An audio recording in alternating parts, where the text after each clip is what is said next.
My son scammed me out of $800,000 with a fake investment scheme. At his 36th birthday party, he mocked me in front of his wealthy friends. He said, "Dad, money just rots with you. Let me spend it for you. Call it filial duty." I just smiled and handed him a birthday envelope.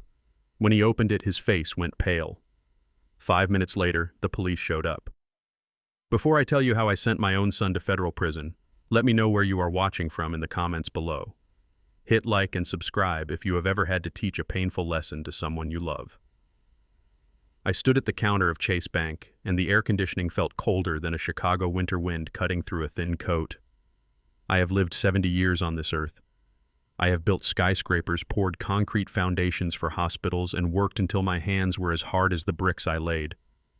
I know what hard work feels like, and I know what emptiness feels like. But nothing prepared me for the emptiness I was looking at on the teller screen. Ms. Henderson, the branch manager who has known me for 15 years, looked like she was about to cry. She slid a piece of paper across the marble counter. Her hand was trembling slightly. "Mr. Carter," she whispered, "the balance is correct. $12.45. I stared at the number. $12. My life savings. $800,000. The money I had saved from 50 years of breathing in cement dust and waking up at 4 in the morning. The money for my retirement. The money meant to keep me out of a state-run nursing home.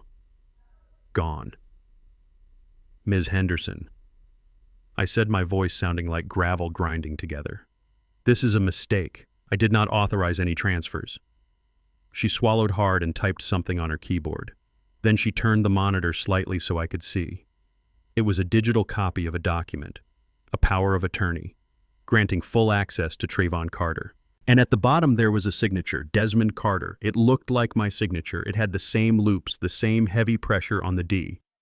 To a banker, it was perfect. To a lawyer, it was valid. But as I looked at that ink on the screen, a cold realization started to spread from my stomach to my chest. I did not sign that. I looked up at Ms. Henderson. "I did not sign this," I said, calmer than I felt.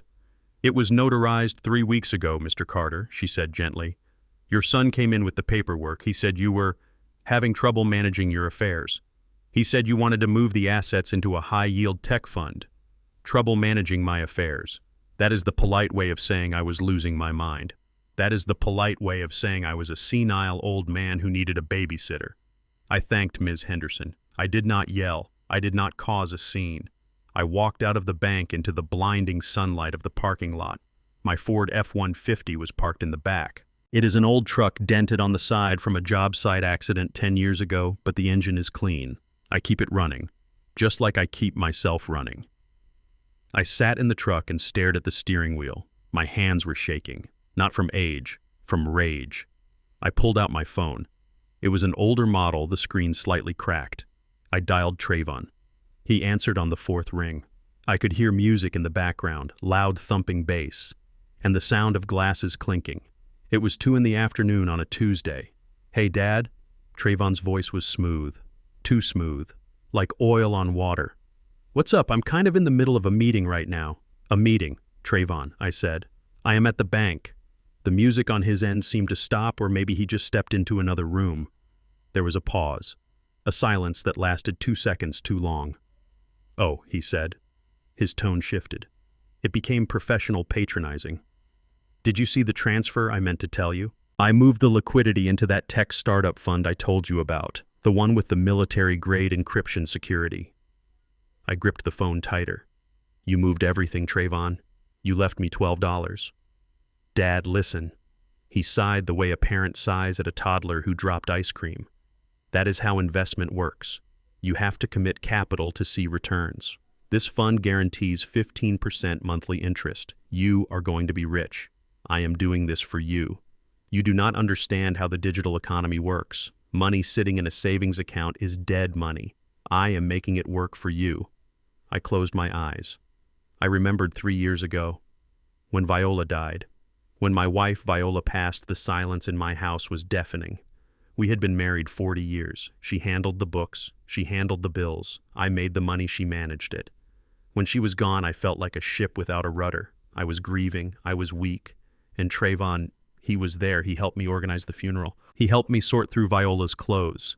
He looked at me with those eyes that looked so much like his mother's and said, "Dad, let me help you. You rest. I will handle the paperwork." I trusted him. Because he is my blood. Because he is the only thing of Viola I have left. I thought I was raising a man.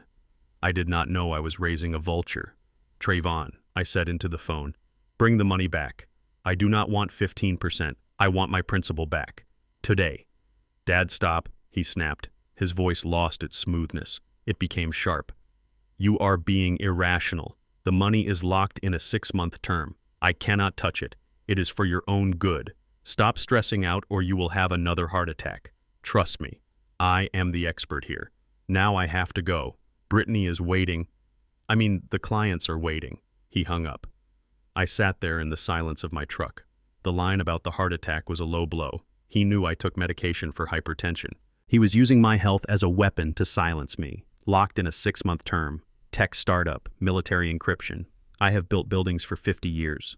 I know when a structure is sound, and I know when it is rotten. This story was rotten. I put the key in the ignition, ready to drive home, ready to maybe believe him for just one more hour because the alternative was too painful to accept. The alternative was that my son was a thief. Then my phone buzzed in my hand.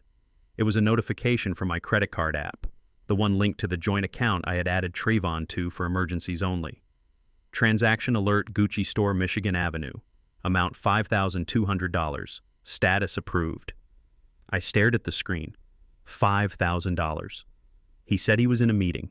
He said the money was locked away. I looked at the time, 2:15 p.m.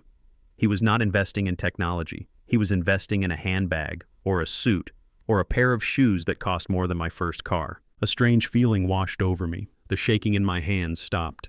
The grief I had been carrying for Viola, the confusion, the fear of getting old. It all evaporated. In its place, something cold and hard settled in my chest. It felt like the steel beams I used to hoist into the sky.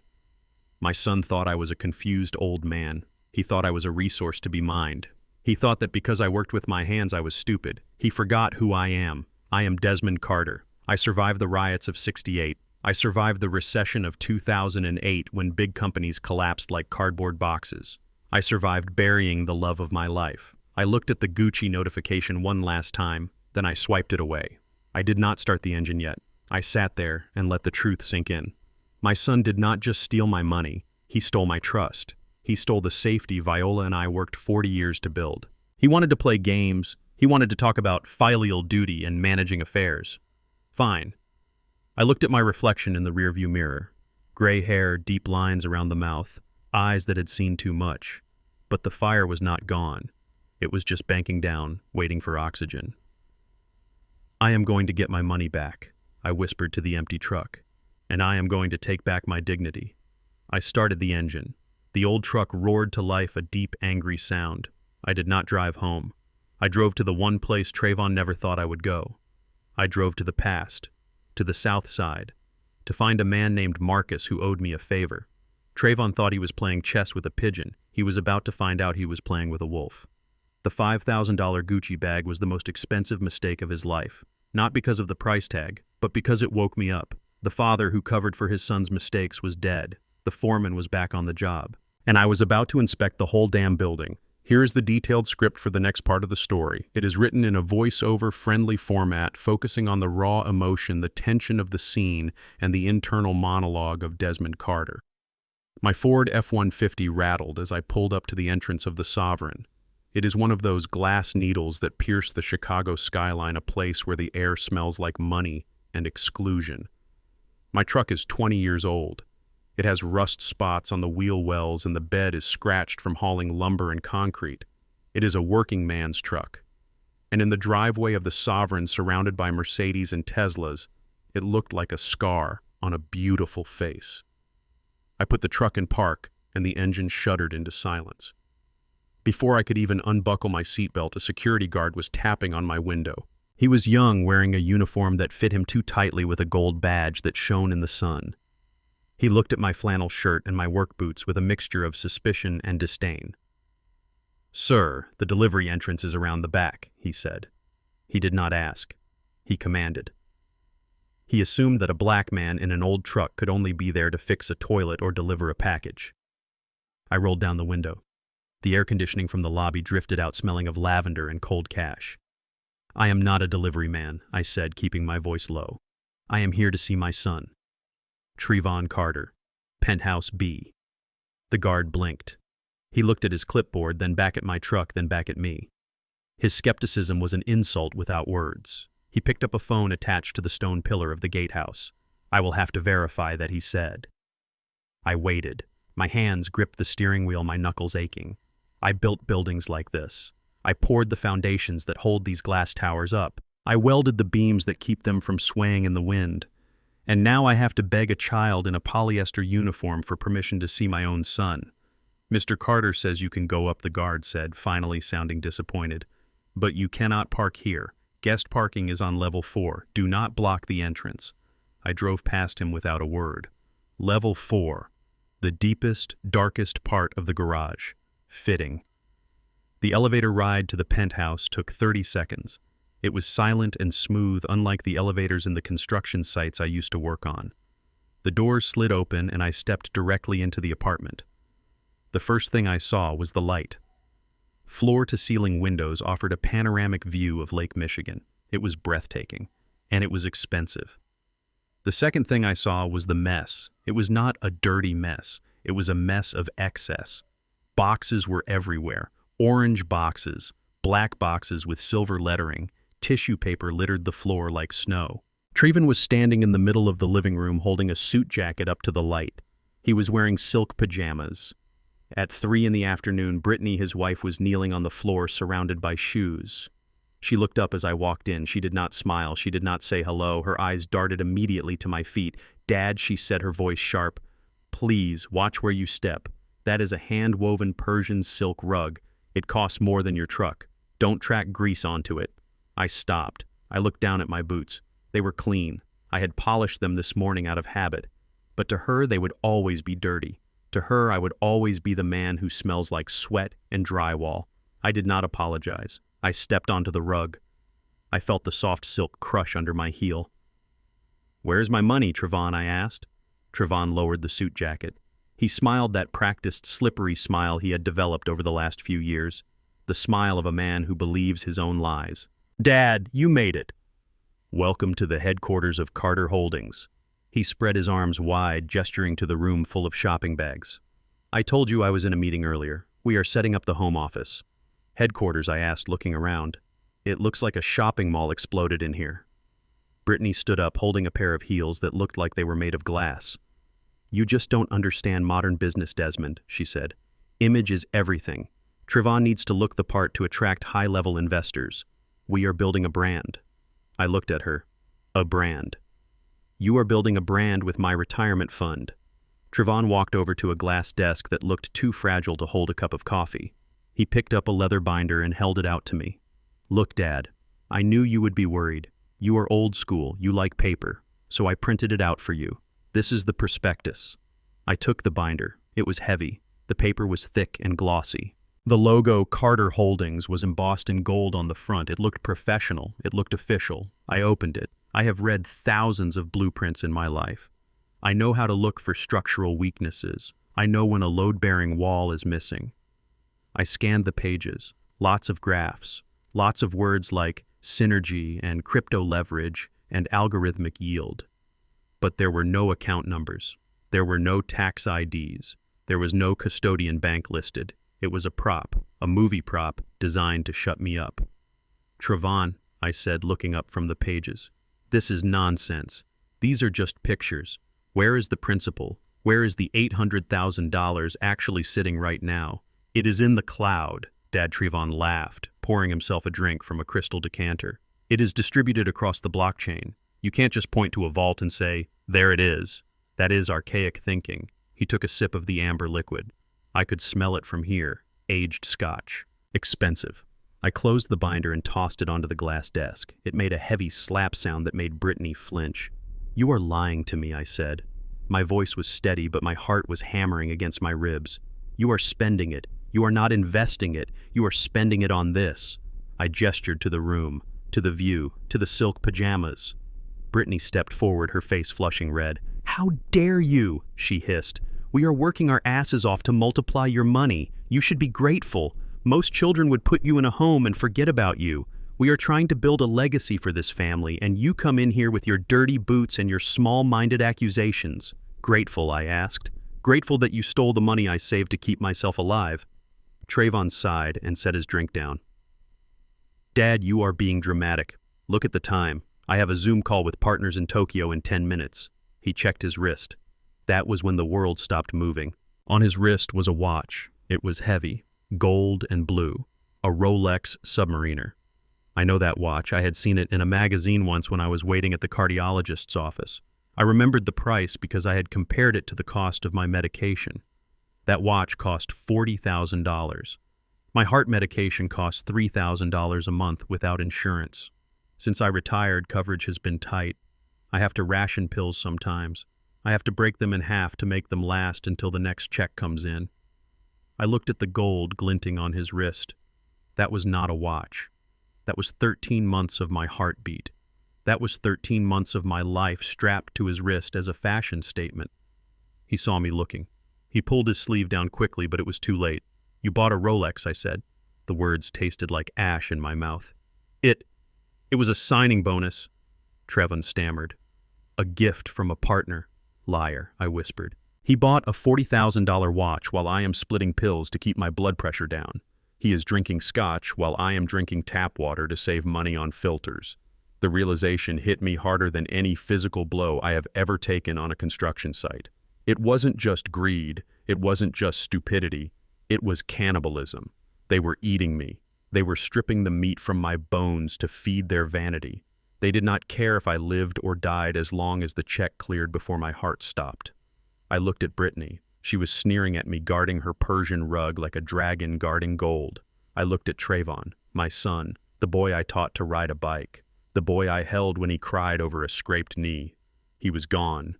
The boy was gone. Standing in front of me was a parasite in silk pajamas.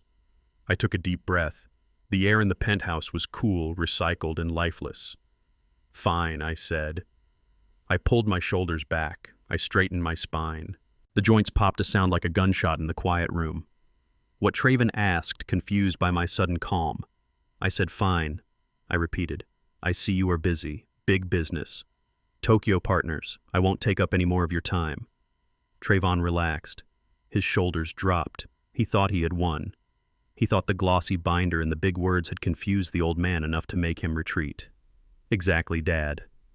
Glad you understand. We will have dinner next week. Okay, once the dividends roll in. I turned to leave. I walked off the Persian rug, making sure to grind my heel slightly into the delicate fabric. Brittany gasped, but I didn't look back. I walked to the elevator. I pressed the button. I didn't scream. I didn't flip the table. Because men like me, men who build things, we don't destroy things in a rage. We dismantle them. Brick by brick, bolt by bolt. As the elevator doors closed, cutting off the view of my son and his stolen luxury, I touched the pocket of my flannel shirt. I felt the outline of my phone. I wasn't going to the police yet. That was too easy. They needed to feel safe. They needed to feel untouchable. I was going to see Marcus.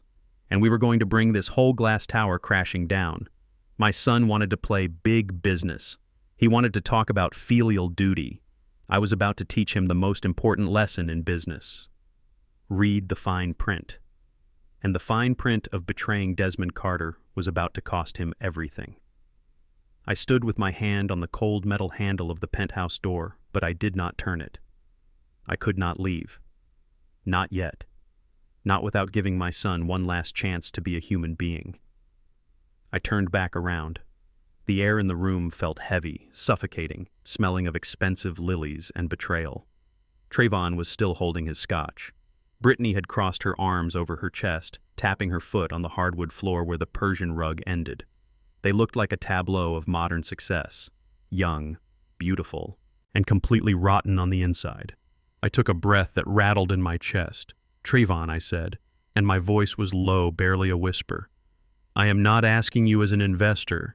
I am asking you as your father. I am asking you as the man who carried you on his shoulders when you were too tired to walk. Return the principal. Give me back my life savings. I will walk away. I will forget the watch. I will forget the lies. Just give me the money back so I can live my final years with some dignity." The room went silent. For a second, I saw something flicker in Trayvon's eyes. Shame, guilt. A memory of the father who taught him how to throw a baseball. But then Brittany stepped forward. She moved between me and my son like a shield, but she was not protecting him from me. She was protecting the money from my hands. "Desmond," she said, and her voice was no longer sharp. It was terrifyingly calm. It was the voice of a woman who negotiates deals for a living, a woman who knows exactly where the bodies are buried. "We cannot return the money. It is not liquid. It is tied up in long-term positions." "I know what that means, Brittany," I said, my anger rising again. "It means you spent it." She smiled. A cold, thin smile that did not reach her eyes. "It means that the money is under management. Our management. And frankly, Desmond, you are in no position to make demands." "What does that mean?" I asked. She walked over to the kitchen island and picked up a file folder. She opened it and pretended to read, though I knew she had memorized every word. "It means," she said, looking up at me over the top of the folder, "that we have been very concerned about your mental state lately. Ever since Viola died, you have been erratic. You forget things, you get angry easily, you are paranoid." My hands curled into fists at my sides. "I am not paranoid, I am being robbed." Trayvon finally spoke up. He stepped out from behind his wife, emboldened by her cruelty. "Dad, she is right. Last week you forgot to pay the water bill, and the neighbors said you were shouting at the mailman. I shouted at the mailman because he drove over my hydrangeas. The hydrangeas your mother planted," I roared. "See?" Brittany said softly, as if speaking to a child. Uncontrollable rage. Signs of early onset dementia. It is tragic, really. I looked from one to the other. I realized then that this was not a spur-of-the-moment theft. This was a siege. They had been planning this. Every time I forgot my keys, every time I got sad about Viola, they were taking notes. They were building a case. "So here's the situation." Desmond Brittany continued, closing the folder with a snap. "You can walk out of here and let us manage the investment as we see fit. You will get a monthly allowance, enough for groceries and your little pills. Or," she paused, letting the silence stretch out until it hummed. "Or," I asked. "Or we file a petition with the court for full conservatorship," she said. "We have the evidence. We have the doctor's notes from your checkups, which Trayvon so helpfully attended with you. We have the testimony of neighbors. We will prove that you are mentally incompetent. We will prove you are a danger to yourself and your finances." I felt the blood drain from my face. Conservatorship. It was a word I had heard on the news. It meant losing everything. My right to sign checks, my right to drive, my right to decide where I sleep. "And if we have to go down that road," Brittany said, her voice dropping to a whisper that sounded like a snake sliding through dry leaves, "we won't be able to keep you in that big empty house anymore. It is too dangerous for a man in your condition. We would have to move you to a facility." "A facility? You know, the one on the south side, the Greenwood State Home?" she asked. I knew it. Everyone in Chicago knew Greenwood. It was where old people went to die when they had no money and no family who cared. It smelled of urine and boiled cabbage. The staff was overworked and underpaid. I had visited a friend there once. He had bed sores the size of dinner plates because no one turned him over. "You wouldn't," I whispered. Trayvon looked down at his Rolex. He couldn't meet my eyes. "Dad, it is not what we want. But if you keep acting crazy, if you keep threatening us, we have to do what is best for you. Safety first, right? That is what you always taught me on the job site.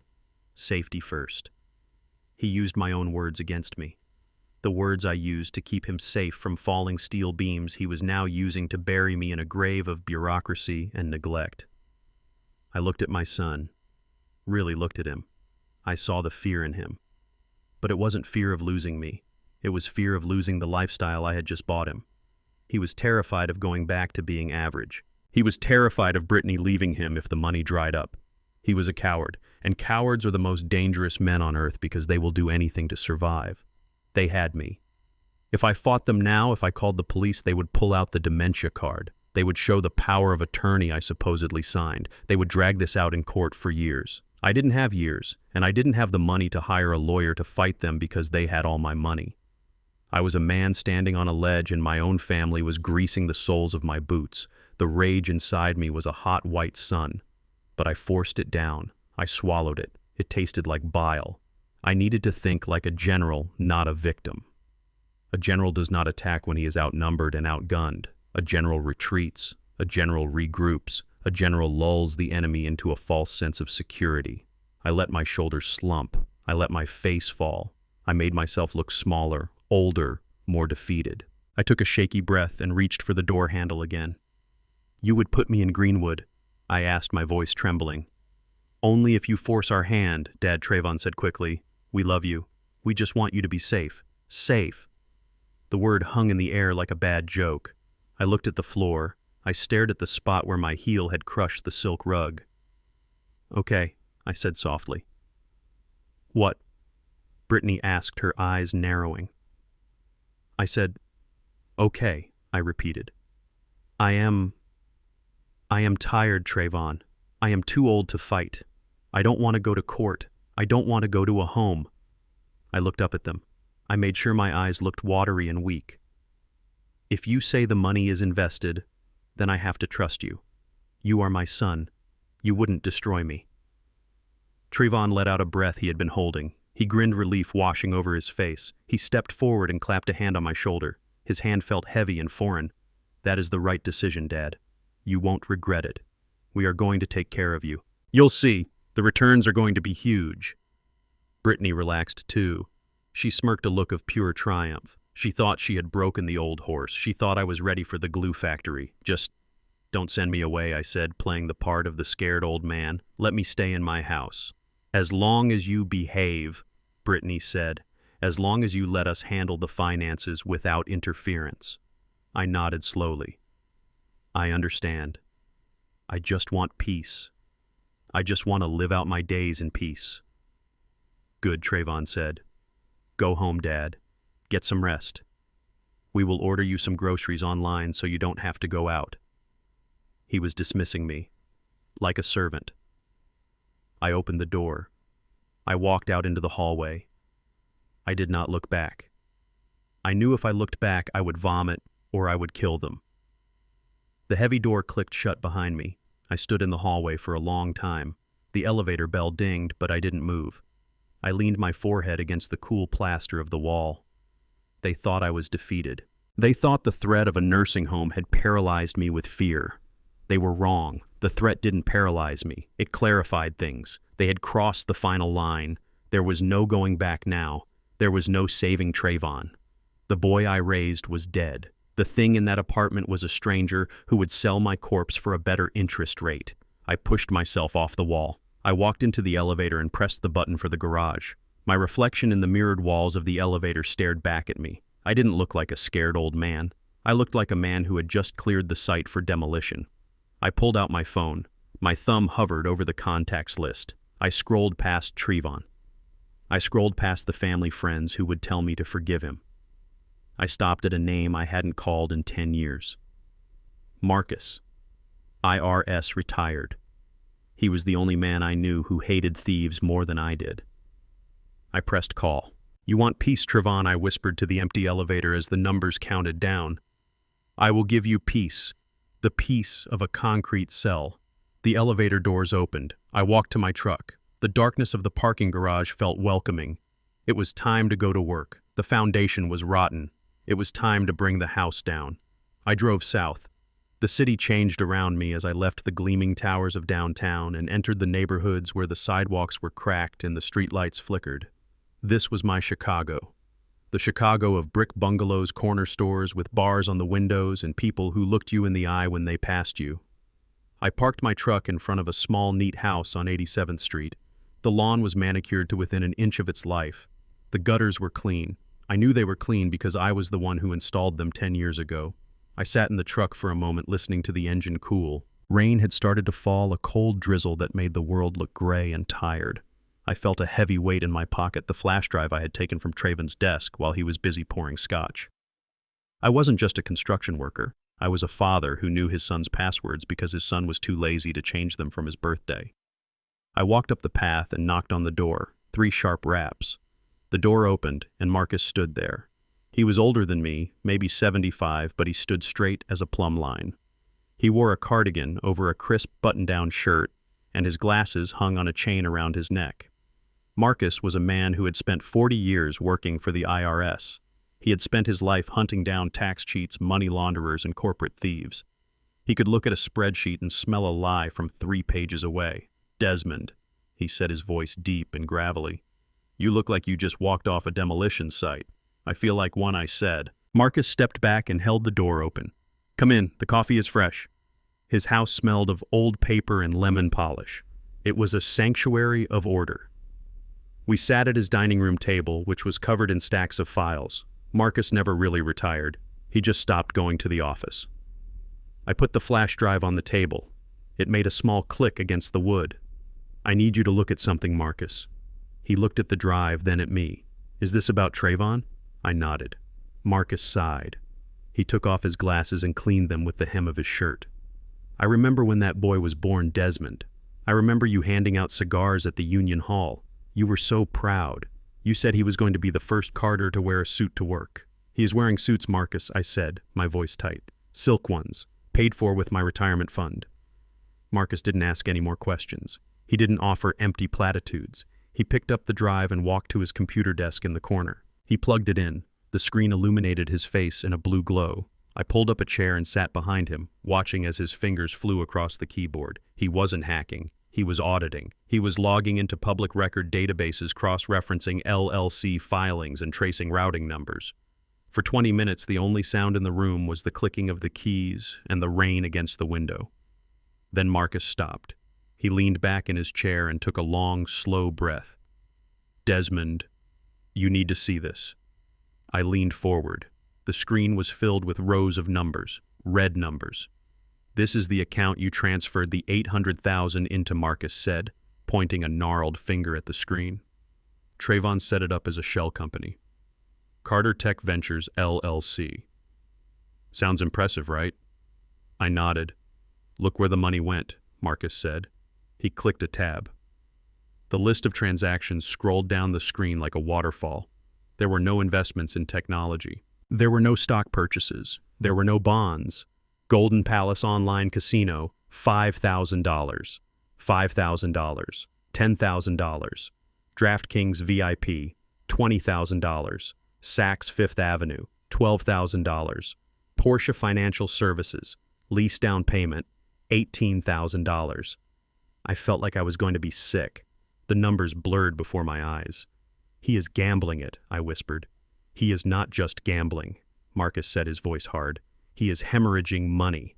Look at these dates. He lost $50,000 in one night playing online poker. That was last Tuesday. Last Tuesday, the same day I was eating a tuna sandwich for dinner because I wanted to save money on groceries."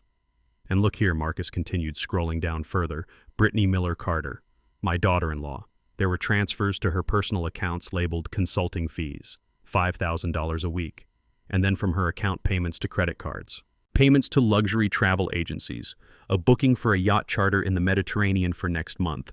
They are going on vacation," I said, staring at the screen. "They stole my life savings and they are going on a yacht." "It is a Ponzi scheme of 2 people," Marcus said. "They are moving money from your account to theirs to pay off their old debts and then spending the rest to keep up appearances. They are broke, Desmond. Or they were until they got their hands on your nest egg." I stood up and walked to the window. I looked out at the gray street. I felt a cold rage settling in my bones, replacing the shock. "Is that it?" I asked. "Is the money all gone?" Marcus didn't answer immediately.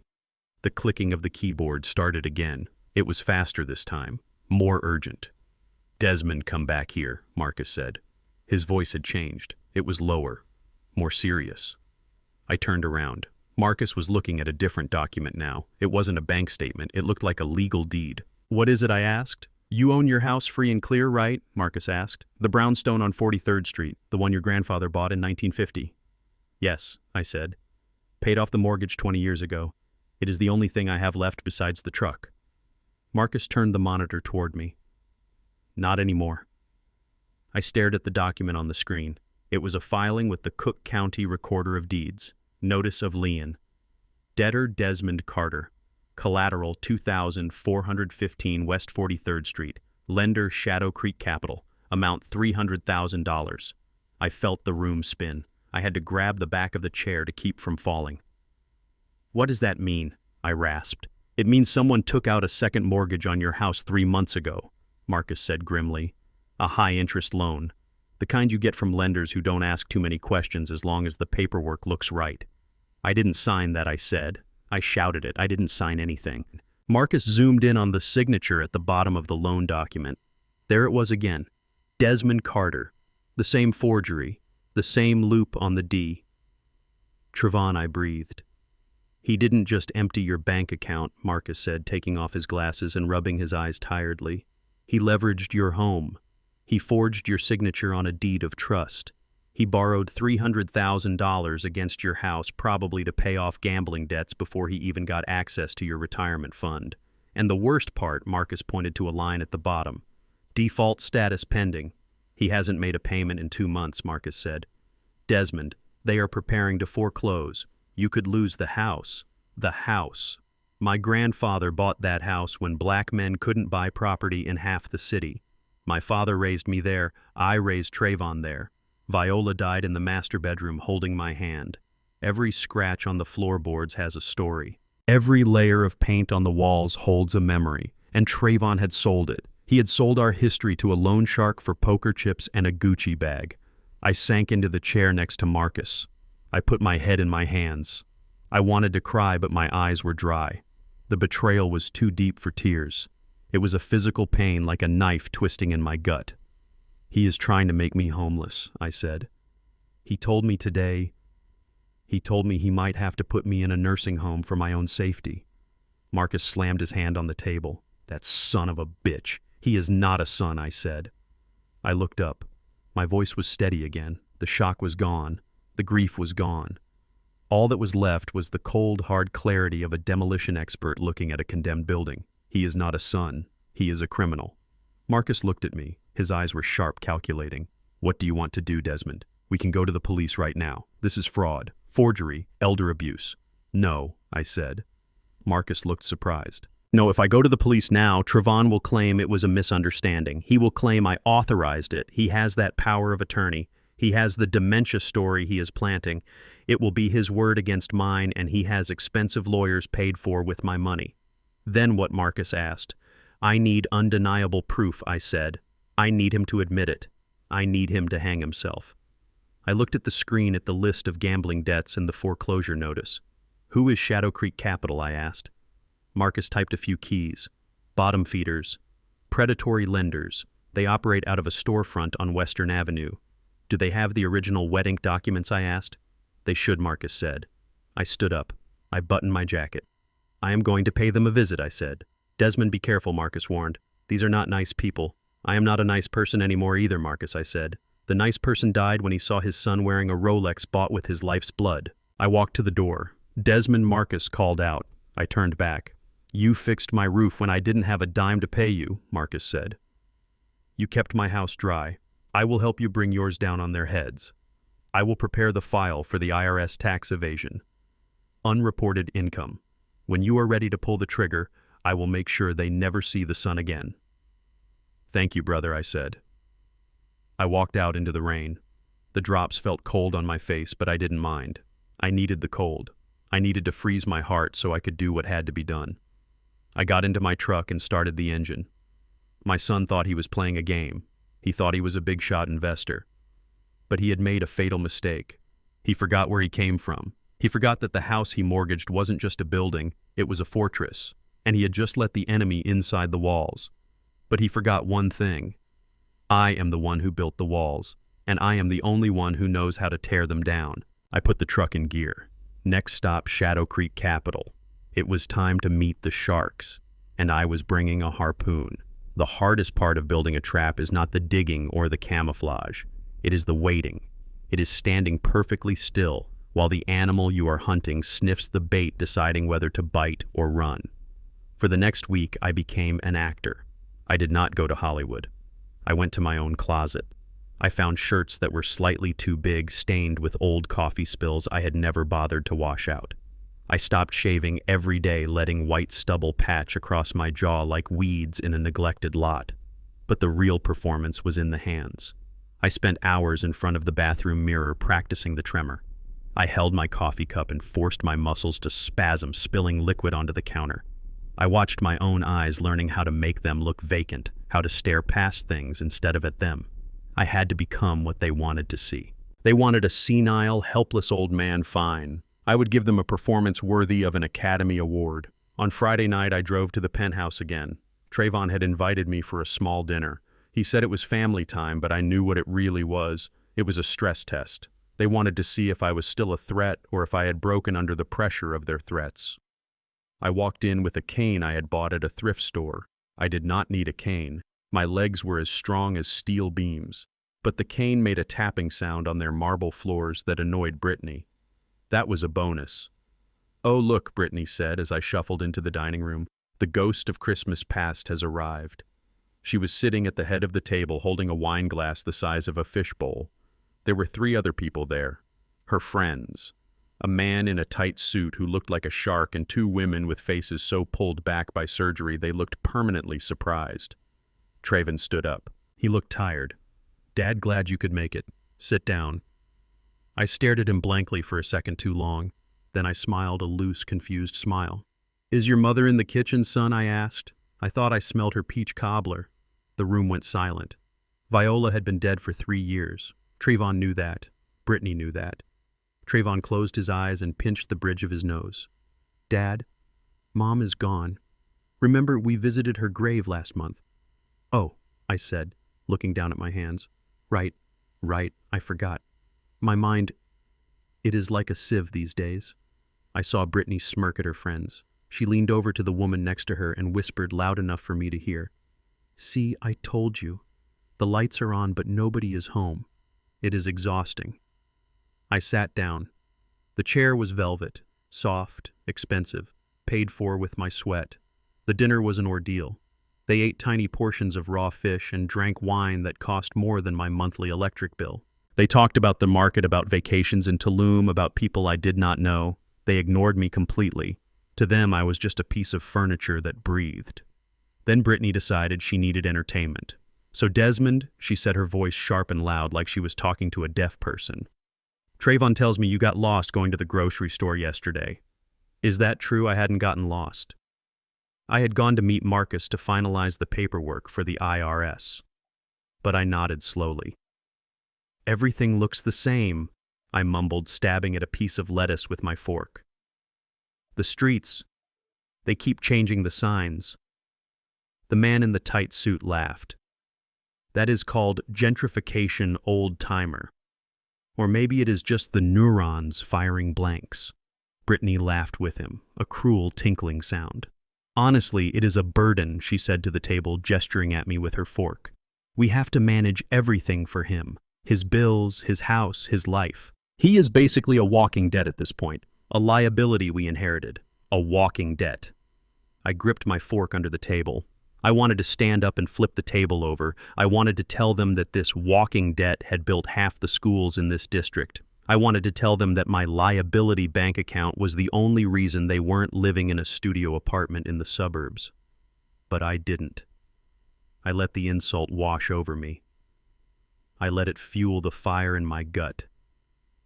"I am sorry to be a burden," I whispered, letting my voice crack. "Oh, stop it," Brittany sighed, rolling her eyes. "Don't start with the pity party. Just eat your salad." Now was the time. I reached into my pocket. My fingers closed around a small black disc. It was a listening device Marcus had given me. High-powered, magnetic, smaller than a coat button. I needed to get it under the table. I let my hand spasm. I knocked my fork against my water glass. It tipped over. Ice water flooded the table. It soaked the expensive tablecloth. It dripped onto Brittany's lap. "Oh my God," Brittany shrieked, jumping up. "You clumsy old fool. Look what you did. This is Italian linen. I am sorry. I am sorry," I cried out, acting panicked. I tried to stand up, but I let my cane slide out from under me. I fell. Not hard. I knew how to fall safely from my construction days, but it looked dramatic.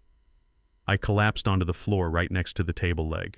Dad Trevon yelled, but he didn't rush to help me immediately. He hesitated. He looked at the mess first. That hesitation gave me 3 seconds. I was on my hands and knees under the table, hidden by the long tablecloth. I reached up. I felt the smooth wood of the underside of the table. Click. The magnet snapped into place. It was right next to where Trayvon was sitting. I stayed on the floor, groaning, acting like I couldn't get up. Trayvon finally ducked under the tablecloth. He grabbed my arm. "Dad, get up. Jesus, you are making a scene." He hauled me to my feet. I leaned heavily on him, playing up the frailty. I slipped. I stammered. "The floor is slippery." Brittany was dabbing at her dress with a napkin, her face twisted in pure hatred. "Get him out of here, Trayvon. Seriously, before he breaks the china. I cannot deal with this tonight." Trayvon looked at me.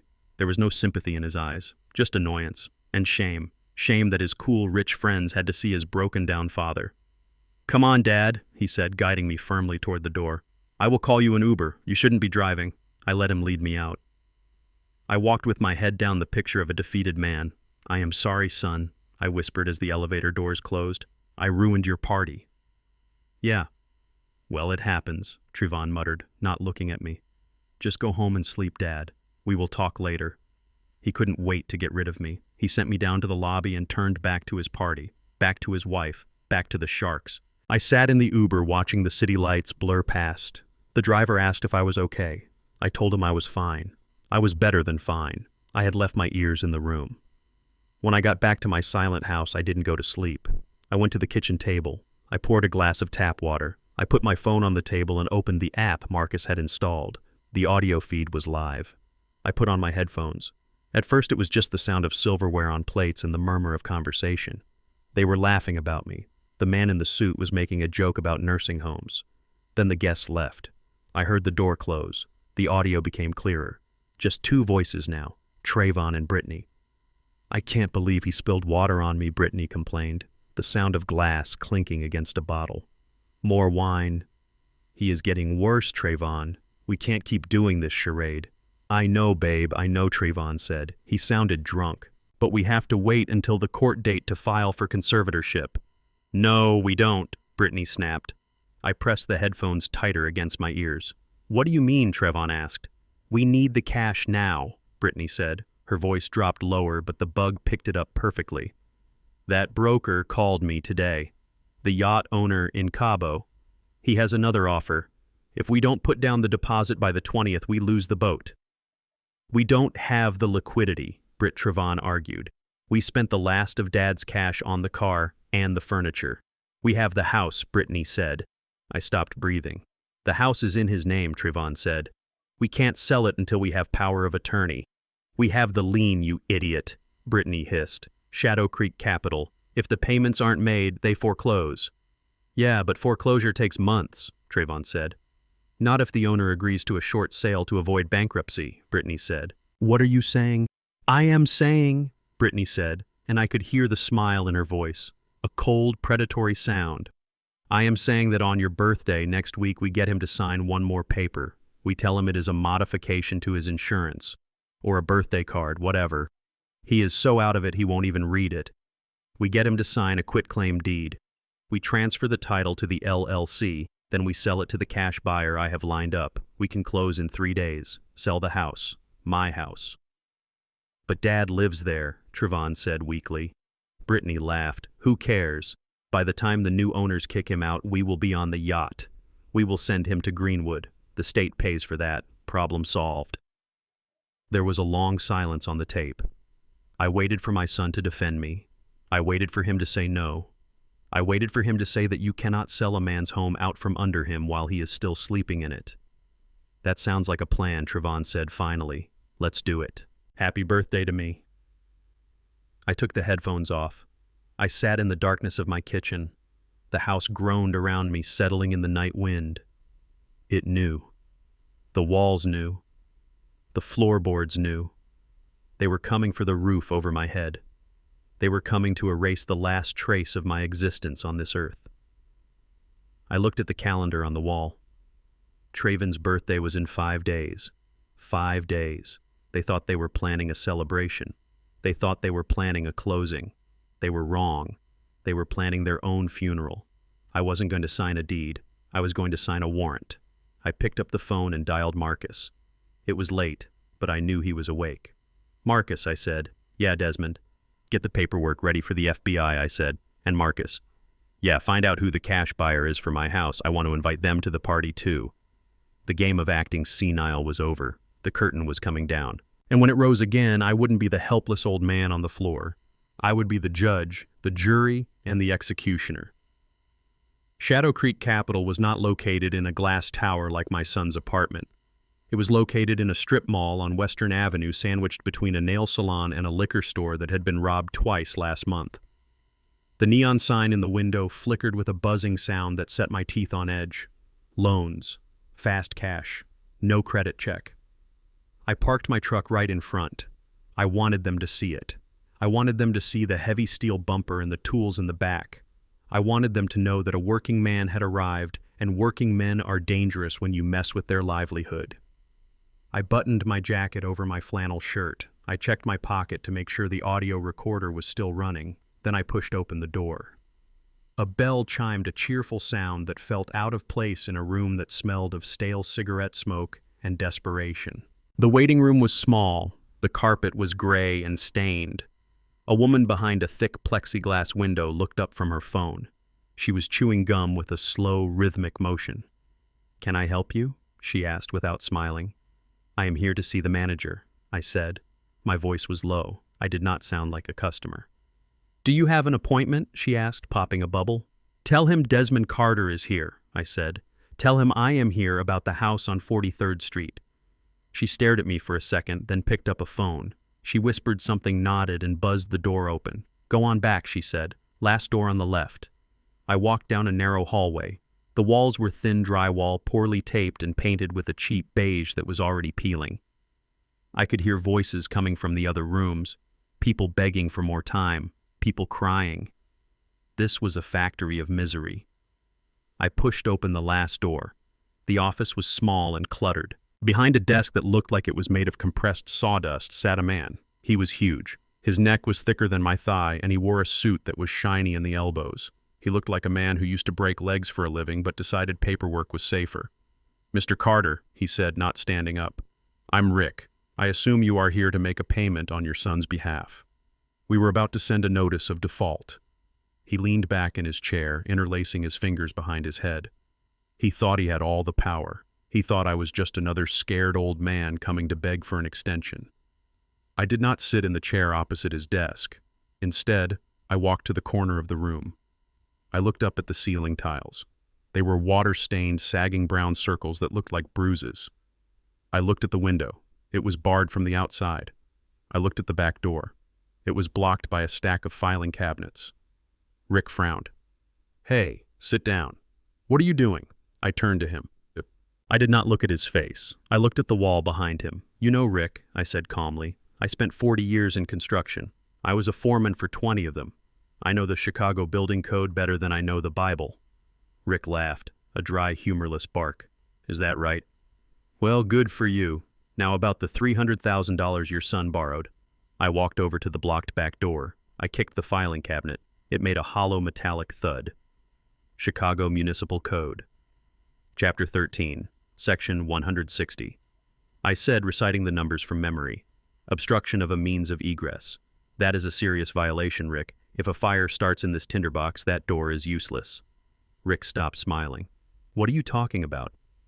"And that wall," I pointed to the partition separating his office from the hallway. "That is a load-bearing modification. I can see where the header is sagging." "Did you pull a permit for that?" "I don't see a permit posted anywhere." Rick stood up. His face was turning a shade of red that matched the brickwork outside. "Listen, old man. I don't know who you think you are, but you need to sit down or get out. You owe us money." I walked closer to his desk. I leaned in, placing my hands flat on the cheap wood. My hands are scarred. My knuckles are swollen from arthritis. But they are heavy hands. I don't owe you a dime, Rick. But here's the situation. I have a friend at the Department of Buildings. His name is Kowalski. We play poker on Tuesdays. If I make one phone call, he will have an inspector here in 20 minutes. I paused, letting the silence fill the room. They will cite you for the blocked exit. They will cite you for the unpermitted electrical work I saw in the hallway. That exposed conduit is a fire hazard, by the way. And they will definitely cite you for the lack of ventilation in a commercial space. Rick's eyes darted around the room. He was a predator, but he was used to preying on the weak. He wasn't used to preying on someone who knew the rules of the jungle better than he did. They will condemn this building, Rick, I continued, my voice dropping to a whisper. They will slap a red sticker on the front door today. They will shut you down. All your files, all your computers, all your cash, locked inside until you pay the fines and bring everything up to code. That will cost you, what, 50,000, 100,000 plus the downtime. Rick swallowed. I saw his Adam's apple bob. He sat back down slowly. What do you want? He asked. The arrogance was gone. Now it was a business transaction. I want the file, I said. The Carter file. You want to pay it off? No, I said. I want a copy. A full copy. The loan application. The promissory note. The deed of trust. And I want to see the original signature. Rick narrowed his eyes. Why? Because I didn't sign it, I said. And I want to see who did. Rick looked at me for a long moment. He was calculating the risk. If he gave me the file, he admitted to holding a fraudulent loan. But if he didn't, I would burn his business to the ground with a single phone call to the city. He opened a drawer. He pulled out a thick manila folder. He tossed it onto the desk. Make your copy, he spat. There is a Xerox machine in the hallway, but the original stays here. That is my collateral. I picked up the folder. I opened it. There it was. The promissory note. $300,000. Interest rate 18%. And at the bottom, Desmond Carter. I looked closely at the signature. It was shaky. It looked like someone trying too hard to look like an old man. It looked like Trevon trying to copy the signature from my driver's license. But there was something else. I flipped to the notary page. The signature was witnessed by a notary public named Jessica Vane. I knew that name.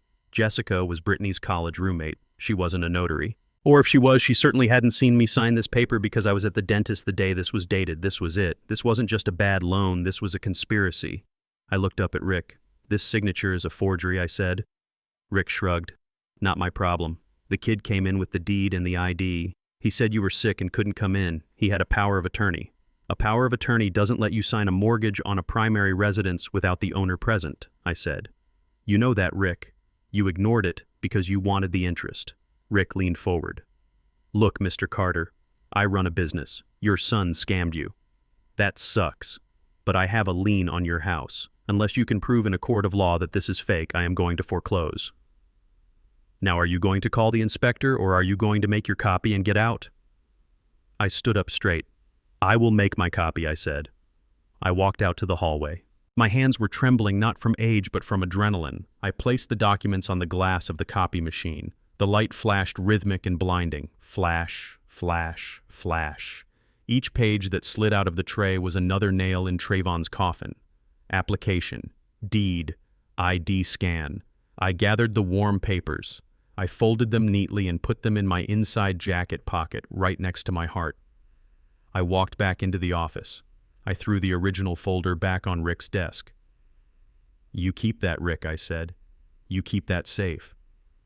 Because the FBI is going to want to see the original. Rick laughed nervously. The FBI. You are bluffing, old man. It's a family dispute. Mortgage fraud is a federal crime. Rick, I said, turning to leave. Using the mail or wires to facilitate it is wire fraud. That's 20 years. I stopped at the door and looked back at him. And Rick fixed that exit door. I would hate for you to get trapped in here when the heat comes down. I walked out of the building. The air on Western Avenue tasted like diesel fumes and rain, but to me it tasted like oxygen. I sat in my truck and locked the doors. I pulled out the copy of the loan application. I traced my finger over the fake signature. Trayvon had signed my name. He had signed away the house his grandfather bought. He had signed away my safety. But in doing so, he had signed something else. He had signed a confession. I looked at the notary stamp again, Jessica Vane, Brittany's friend. So Brittany wasn't just the beneficiary, she was the architect. She got her friend to notarize a fake signature. I started the truck. My hands were steady on the wheel. I had the audio recording of them plotting to sell the house. I had the bank statements showing the money going to casinos. And now I had the smoking gun, a fraudulent mortgage document with a fake witness. I wasn't just an old man anymore. I wasn't a victim. I was a prosecutor building a case. I drove away from the loan shark's office. The neon sign buzzed behind me, fading in the rearview mirror. I had one more stop to make before the birthday party. I needed to visit the IRS office with Marcus. Trayvon wanted a birthday gift. He wanted a legacy. I was going to give him a legacy he would never forget. A federal inmate number. The shark in the office thought he was dangerous. He had no idea. The most dangerous thing in the world isn't a man with a gun or a man with money. It is a father who has realized that his son is a monster. I patted the pocket with the papers. Happy birthday, Trayvon. Daddy got you exactly what you deserve. Marcus poured another cup of coffee. The steam rose in the quiet kitchen, swirling like the fog that was starting to roll in off Lake Michigan. We had been working for 4 hours. The dining room table was no longer visible. It was buried under a mountain of paper. Desmond, Marcus said, looking up from a spreadsheet that was so wide it took up 2 monitors. Come look at this. I walked over. My knees cracked. I felt every year of my 70 years in that moment, but my mind was sharp. What is it, I asked? Marcus tapped the screen with a pen. Here. The date of the transfer. The day they moved the $800,000 from your account. August 12th, I said. I will never forget that date, right, Marcus said. And here's the date they filed their quarterly estimated taxes for their little LLC, September 15th. I looked at the line he was pointing to. Total income reported 0. Capital gains 0. Gift tax declaration none. I frowned. What does that mean? Marcus took off his glasses and looked at me. His eyes were serious, deadly serious. It means, Desmond, that in the eyes of the United States government that money does not exist. They didn't report it as income because they would have to explain where it came from. And they didn't report it as a gift because that would require your signature on a gift tax return, which they didn't have. They are hiding it, I said. They are evading, Marcus corrected. And that is a very different beast. See, stealing from your father is a state crime. It is messy. It is family court. But hiding nearly $1 million from the IRS, that is a federal crime. That is tax evasion. That is money laundering. He leaned back in his chair. If you sue them in civil court to get the money back, it will take years.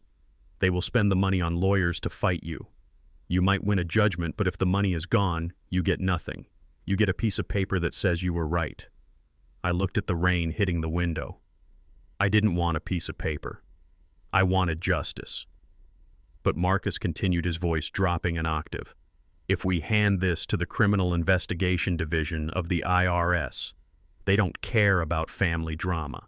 They don't care about excuses. They care about the math. And the math says your son and his wife are felons. Felons. The word hung in the air. I closed my eyes. Suddenly, I wasn't in Marcus's kitchen. I was back in my own living room 20 years ago. Trayvon was 15. He had just finished his first summer job painting fences for the neighbors. He had a stack of cash on the table. $500. He was so proud. Dad, he had said, eyes shining. I don't have to report this, right? It is cash. The government doesn't know. I remembered grabbing his hand. Not hard, but firm. I looked him in the eye. Son, I had told him, listen to me. You can cut corners on a lot of things. You can drive a cheap car. You can wear cheap clothes. But you never ever lie to the man who prints the money. You pay your taxes. You pay your dues. Because the government has a long memory and they have more lawyers than you have years left to live. Trayvon had rolled his eyes. You worry too much, Dad. He rolled his eyes then. And he was rolling the dice now. He had forgotten the lesson. Or maybe he just thought he was smarter than the system. He thought because he wore a suit and drank scotch, the rules didn't apply to him. I opened my eyes. I looked at Marcus. Do it, I said. Marcus hesitated. Desmond, once I send this, there is no taking it back. The IRS operates like a freight train. You can't just call them up next week and say, "Never mind, he is my son." They will prosecute. He will go to prison, minimum 5 years, probably 10 with the mortgage fraud added on. I looked at the picture on Marcus's mantle. It was a picture of us from the Union picnic years ago. Trayvon was a toddler on my shoulders. I looked happy. That man in the picture was dead. He stole my past, Marcus, I said, my voice steady. He stole the years I spent breaking my back. He stole the safety I promised Viola, and he is planning to steal my future by putting me in a nursing home. I picked up the stack of papers. The evidence of the gambling, the fake mortgage, the tax evasion. He made his choice, I said. He chose the money over his father. Now I am choosing the law over my son. Marcus nodded slowly. He understood. He typed a few commands on his keyboard. The printer in the corner whirred to life. "We are going to prepare a referral package," Marcus said. "We will attach the audio recording, the bank statements, the forged deed, and this tax analysis. We will send copies to the IRS Criminal Division and the FBI White Collar Crimes Unit." The printer spat out page after page. Each sheet was a bar in the cell I was building for my son. "What about the timing?" I asked. Marcus stacked the papers neatly. "If we mail this today, it will hit an agent's desk by Monday. They will do a preliminary review. Given the amount and the clear evidence of forgery, they will move fast. But they will need to locate him." I smiled. A cold, mirthless smile. "They won't have to look far," I said. "Why?" Marcus asked. "Because next Saturday is his birthday," I said. "He is throwing a party, a big one. He wants to show off his success. He wants to show off the empire he built with my money." Marcus raised an eyebrow. "You are going to invite the feds to his birthday party. I'm going to hand him the envelope myself," I said. "He asked for a gift. He asked me to sign over the house. I am going to give him exactly what he asked for, a transfer of assets, just not the assets he thinks." Marcus looked at me with a mixture of fear and respect. "You are a cold son of a gun, Desmond." "I learned from the best," I said. "I learned from the people who tried to bury me." We spent the rest of the night organizing the file. We put everything in order. Tab A, the theft. Tab B, the forgery. Tab C, the tax evasion. It was a masterpiece of forensic accounting. It was undeniable. When we were done, Marcus put the entire stack into a thick manila envelope. He didn't seal it. He handed it to me. "You need to deliver this copy to the special agent in charge," he said. I made a call. "Agent Miller, he is expecting you tomorrow morning." I took the envelope. It felt heavy, heavier than a sledgehammer. I stood up to leave. The rain had stopped. The streetlights were reflecting off the wet pavement. "Desmond," Marcus said softly, "are you sure you can do this?" Watching them put handcuffs on him. I put my hand on the doorknob. "I won't be watching them put handcuffs on him, Marcus. I will be watching them put handcuffs on a thief. My son died the day he looked at me and decided I was nothing more than a bank account to be drained." I walked out to my truck. The drive home was lonely. The city was asleep. I drove past the playgrounds where I used to take Trayvon. I drove past the high school where I cheered for him at football games. I felt a tear slide down my cheek. I let it fall. It was the last one. I was not crying for Trayvon. I was crying for the wasted potential, for the arrogance, for the sheer stupidity of thinking you could build a castle on a foundation of sand. I got home and placed the envelope on my kitchen table. Next to it, I placed the invitation to the birthday party. It was gold embossed, heavy cardstock. "You are cordially invited to celebrate the success and life of Trevin Carter." I picked up a pen. I wrote on the back of the envelope, "To Trayvon, from Dad." I went to the sink and washed my face. I looked in the mirror. The stubble was still there. The tired eyes were still there. But behind them, the steel was back. The actor was retiring. The foreman was back. I had 3 days until the party. 3 days to prepare my speech. 3 days to say goodbye to the ghost of the son I loved. And 3 days to make sure the trap was snapped shut so tight that not even a rat could wiggle out. I turned off the light. The kitchen went dark, but the envelope on the table seemed to glow in the moonlight. It was ready. The trap was set. All the mouse had to do was reach for the cheese one last time. The manila envelope sitting on my kitchen table looked innocent enough. It was standard office supply yellow. It cost 10 cents at the drugstore. But what was inside it was worth more than gold. Inside was the end of a life. Not my life. My son's life. I spent the morning of the day before the party staring at it.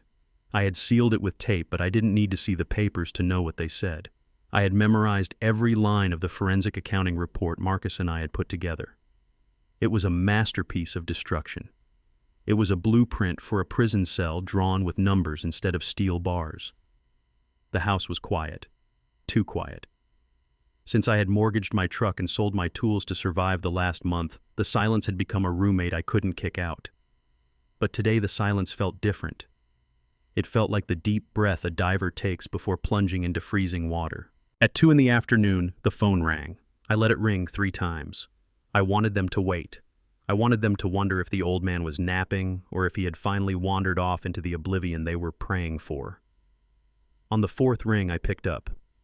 "Hello," I said. My voice was raspy. I didn't have to fake it. I hadn't slept in 24 hours. Dad Traven's voice blasted through the speaker. It was too loud, too cheerful. It was the voice of a man trying to sell a used car with a cracked engine block. "Happy Friday. How are you doing, old-timer? I am okay," I said, pausing as if I was searching for the words. "Just watching the birds." "That is great, Dad. Listen, I am calling to confirm for tomorrow night. The big 3-6. You remember, right?" "I remember," I said. "Good," Trevon said. He let out a nervous laugh. "I was worried you might have forgotten, with how things have been lately. But listen, Dad, it is going to be a really special night. We have some major investors coming, people who can really take Carter Holdings to the next level." He paused. I could hear him breathing. I could hear the desperation in the silence. "And, Dad," he continued, his voice dropping a little, "there is one small favor I need." I gripped the phone tighter. "Here it comes." "What is it, son?" I asked.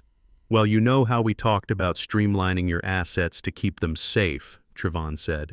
"The lawyers sent over a little paperwork. It is nothing big, just a formality to update the insurance on the house. Since you are staying there alone, we need to make sure the liability coverage is optimized." Optimized, a fancy word for stealing. He wanted me to sign the quitclaim deed. He was going to slide it under my nose between a slice of cake and a glass of champagne, hoping the lights and the noise would confuse me enough to sign away my home. "I see," I said slowly. "Insurance. That sounds important. It is, Dad. Vital. So I am going to have the papers there tomorrow. Maybe we can sign them before the cake. Just get it out of the way so we can celebrate."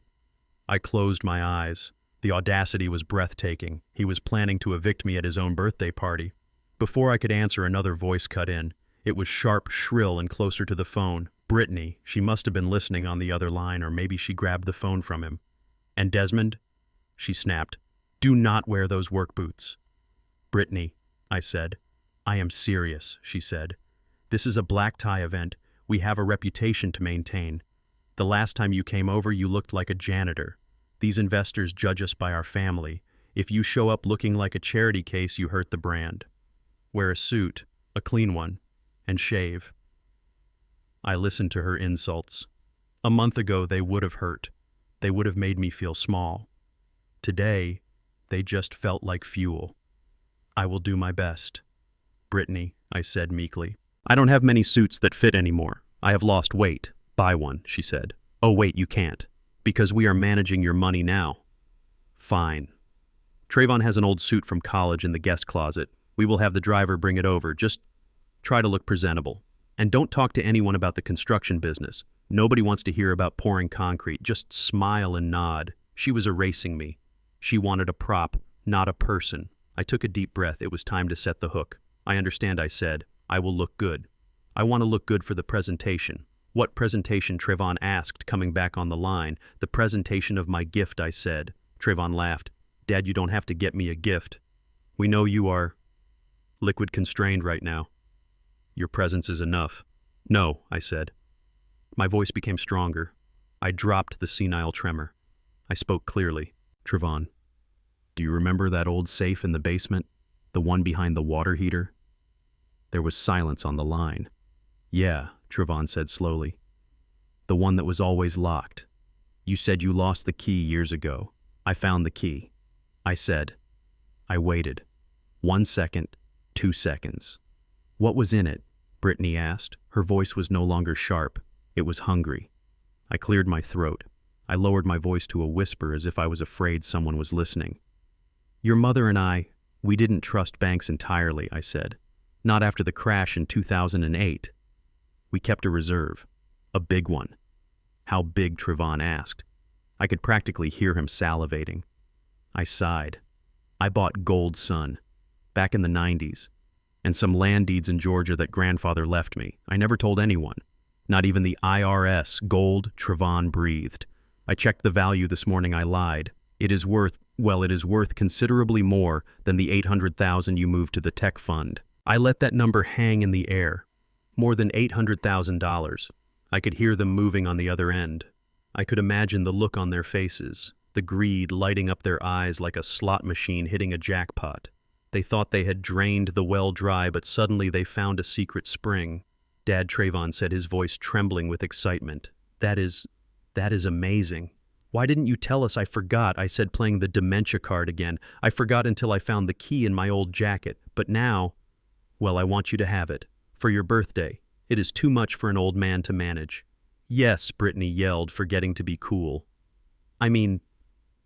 Yes, Desmond. That is a very sensible decision. We can add it to the portfolio. We can protect it for you. Bring it tomorrow, Trevon said. Bring the papers. Bring the gold. We will put it in the safe here. I will bring it, I promised. It is all in a big yellow envelope. I will give it to you right after I sign your insurance papers. A fair trade. A fair trade, Trevon agreed. He sounded drunk on imaginary wealth. Dad, you are the best. Seriously, I knew you were holding out on us. We love you, Desmond, Brittany chirped. See you tomorrow. Don't be late. They hung up. I sat there holding the dead phone. We love you. They loved the gold.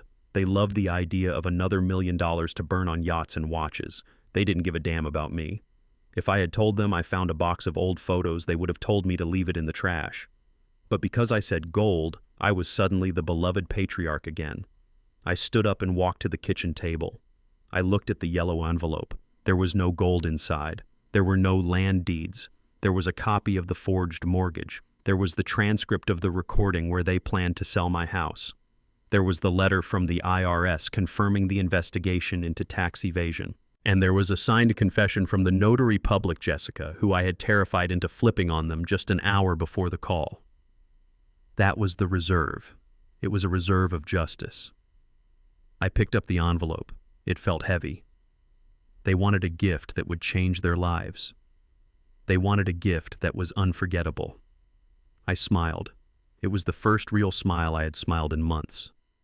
I am going to give you exactly what you want, Trevon, I whispered to the empty room.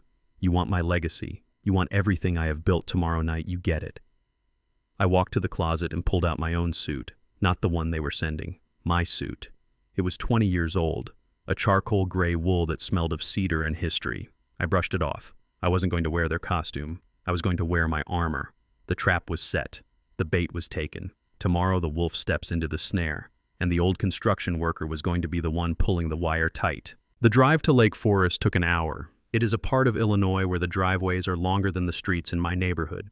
The houses here are not homes. They are estates. They sit behind iron gates and manicured hedges, hiding from the world. I pulled my truck up to the gate of the address on the invitation. It was a sprawling mansion made of limestone lit up like a cruise ship in the night. There was a line of cars waiting to get in. A Bentley, a Maserati, a matte black G-Wagon, and then me, in a 20-year-old Ford F-150 with a rusted bumper and a toolbox in the bed. The valet kid looked at me like I had made a wrong turn. He was wearing a red vest and holding a ticket booklet. He waved me down, not to park, but to leave.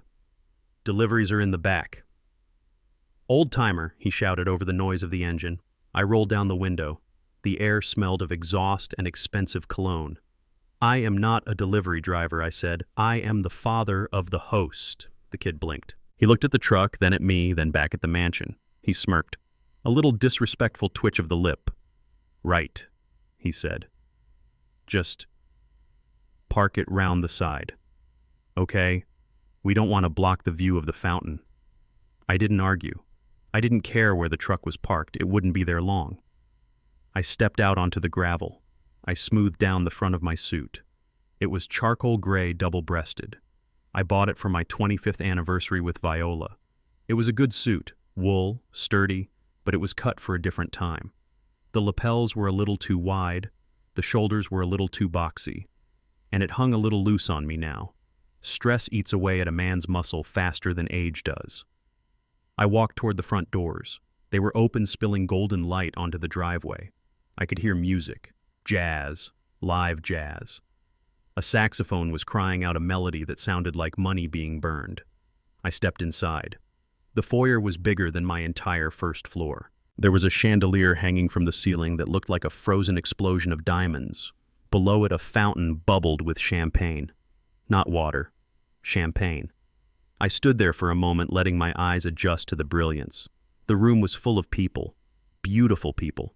Men in slim-fit tuxedos with watches that cost as much as a car. Women in gowns that shimmered like fish scales holding flutes of crystal. They were laughing. They were touching glasses. They were celebrating. But what were they celebrating? They were celebrating a lie. Every drop of champagne in that fountain was my blood pressure medication. Every hors d'oeuvre being passed around on silver trays was a mortgage payment I had made in 1985. The flowers' massive arrangements of white orchids that must have cost thousands were my retirement. I felt a wave of nausea. It wasn't just anger, it was disgust. It was the physical sickness of seeing your life's work turned into a carnival for strangers. I walked further into the room. I felt like a ghost. People glanced at me and looked away quickly. I didn't fit. I was a smudge on their perfect picture. I was the reality they were trying to ignore. Then I saw her. Brittany was standing near the grand staircase. She was wearing a dress that was the color of emeralds. It was backless tight and screamed for attention. She was holding a glass of wine and talking to a group of women who looked like clones of her. She saw me. Her smile didn't falter, but her eyes went cold. Ice cold. She excused herself and glided over to me. She didn't hug me. She didn't offer me a drink. "You made it," she said. Her voice was low so the people nearby couldn't hear the venom. "I told you I would come," I said. She looked me up and down. Her nose wrinkled slightly as if she smelled something bad. "I thought I told you to wear the suit we sent over," she hissed. "This is my suit," I said. "It is a good suit." "It looks like you bought it at a garage sale in 1990, she said. "Look at the sleeves. They are frayed. Desmond, honestly, we have the vice president of a hedge fund here. Do not embarrass us." I looked at her, really looked at her. Beneath the makeup and the jewels, she was just a small, frightened girl who thought money made her important. "I am not here to embarrass you, Brittany," I said calmly. "I am here to give Trayvon his gift." Her eyes lit up at the word gift. The greed was immediate. It replaced the disgust instantly. "Did you bring the papers?" she asked. "And the other thing." I patted the inside pocket of my jacket. The heavy yellow envelope was there. "It is all here," I said. "Good," she said. She patted my arm. A fake, patronizing pat. "Go grab a drink. Stay in the back. Trayvon is about to make a speech. Once he is done, we will do the signing in the library. Just try not to talk to anyone." She turned around and walked back to her friends. I watched her go. I saw her lean into a woman in a silver dress. She pointed her thumb back at me. I have good hearing. Or maybe she just wanted me to hear. "That is him," she laughed. "My father-in-law. Poor thing. He is totally senile. Look at him. He looks like a beggar who wandered in off the street. We just let him come out of pity." The women laughed, a cruel tinkling sound that rose above the jazz. A beggar. I looked down at my hands. They were rough, calloused. There was a scar on my thumb from a table saw accident. There was a burn mark on my wrist from welding. These were not the hands of a beggar. These were the hands of a builder. These were the hands that paid for the roof over her ungrateful head. I didn't react. I didn't storm over there. I walked to the edge of the room. I found a spot in the shadows near a pillar. I stood with my back to the wall. It is a habit from the construction site. Always know where the load-bearing wall is. Always have something solid behind you. A hush fell over the room. The music stopped. A spotlight hit the top of the staircase. Trayvon stepped out. He looked like a movie star. He was wearing a midnight blue tuxedo with a black lapel. His hair was freshly cut. He was holding a microphone in one hand and a glass of scotch in the other. He smiled. It was the smile that had charmed his mother. It was the smile that had fooled me. "Ladies and gentlemen," he boomed. His voice echoed off the high ceilings. "Thank you. Thank you all for coming to celebrate with me tonight." Applause. Cheering. Brittany was at the front, clapping the loudest. 36 years, Trayvon said, walking down the stairs slowly. 36 years on this planet. And I have to say, looking around this room, looking at the success we have built, I am humbled. Humbled.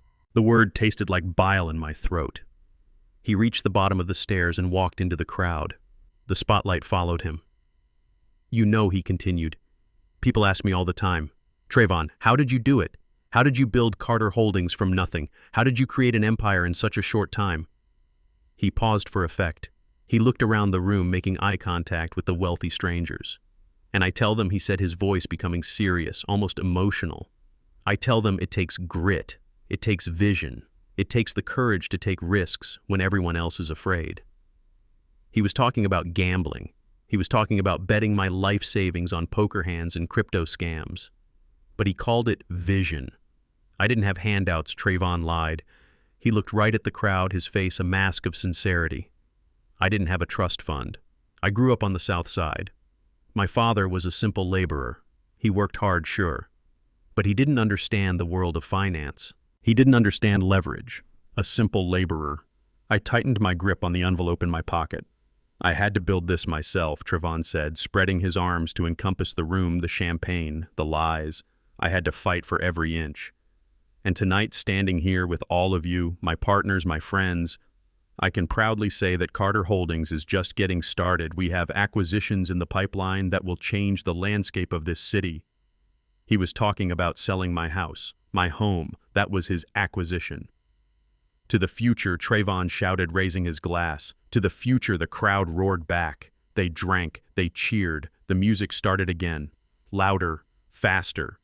Trayvon was surrounded. People were patting him on the back, shaking his hand, congratulating him on being a thief. He looked over the heads of his admirers. He scanned the room. He was looking for me. He spotted me in the shadows. He said something to Brittany, then pushed his way through the crowd. He walked toward me.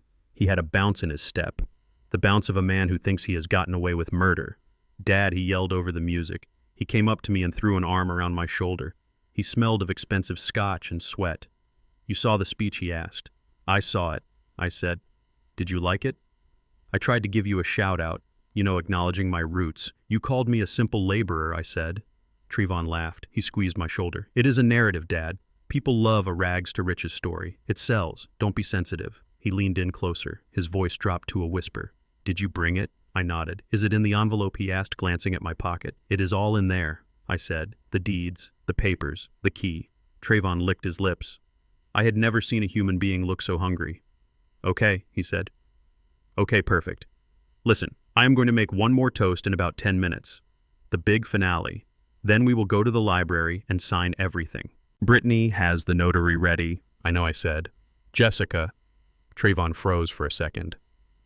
"Yeah, Jessica. How did you know I guessed?" I said.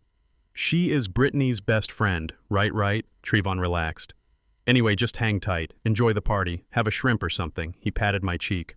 A light, disrespectful tap, like I was a child. "Thanks, Dad." "Seriously, this is going to change everything." He turned and walked back into the light, back to his adoring fans, back to the lie he had constructed so carefully.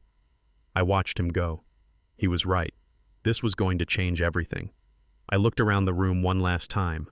I memorized the faces of the people laughing at me. I memorized the smell of the lilies and the taste of the shame they tried to feed me. I pulled the envelope out of my pocket. I ran my thumb over the seal. Trayvon thought I was a simple laborer. He thought I was a man who just moved dirt from one place to another. He forgot that before you build a skyscraper, you have to dig a hole. A deep, dark hole. And tonight I wasn't the builder. I was the demolition man.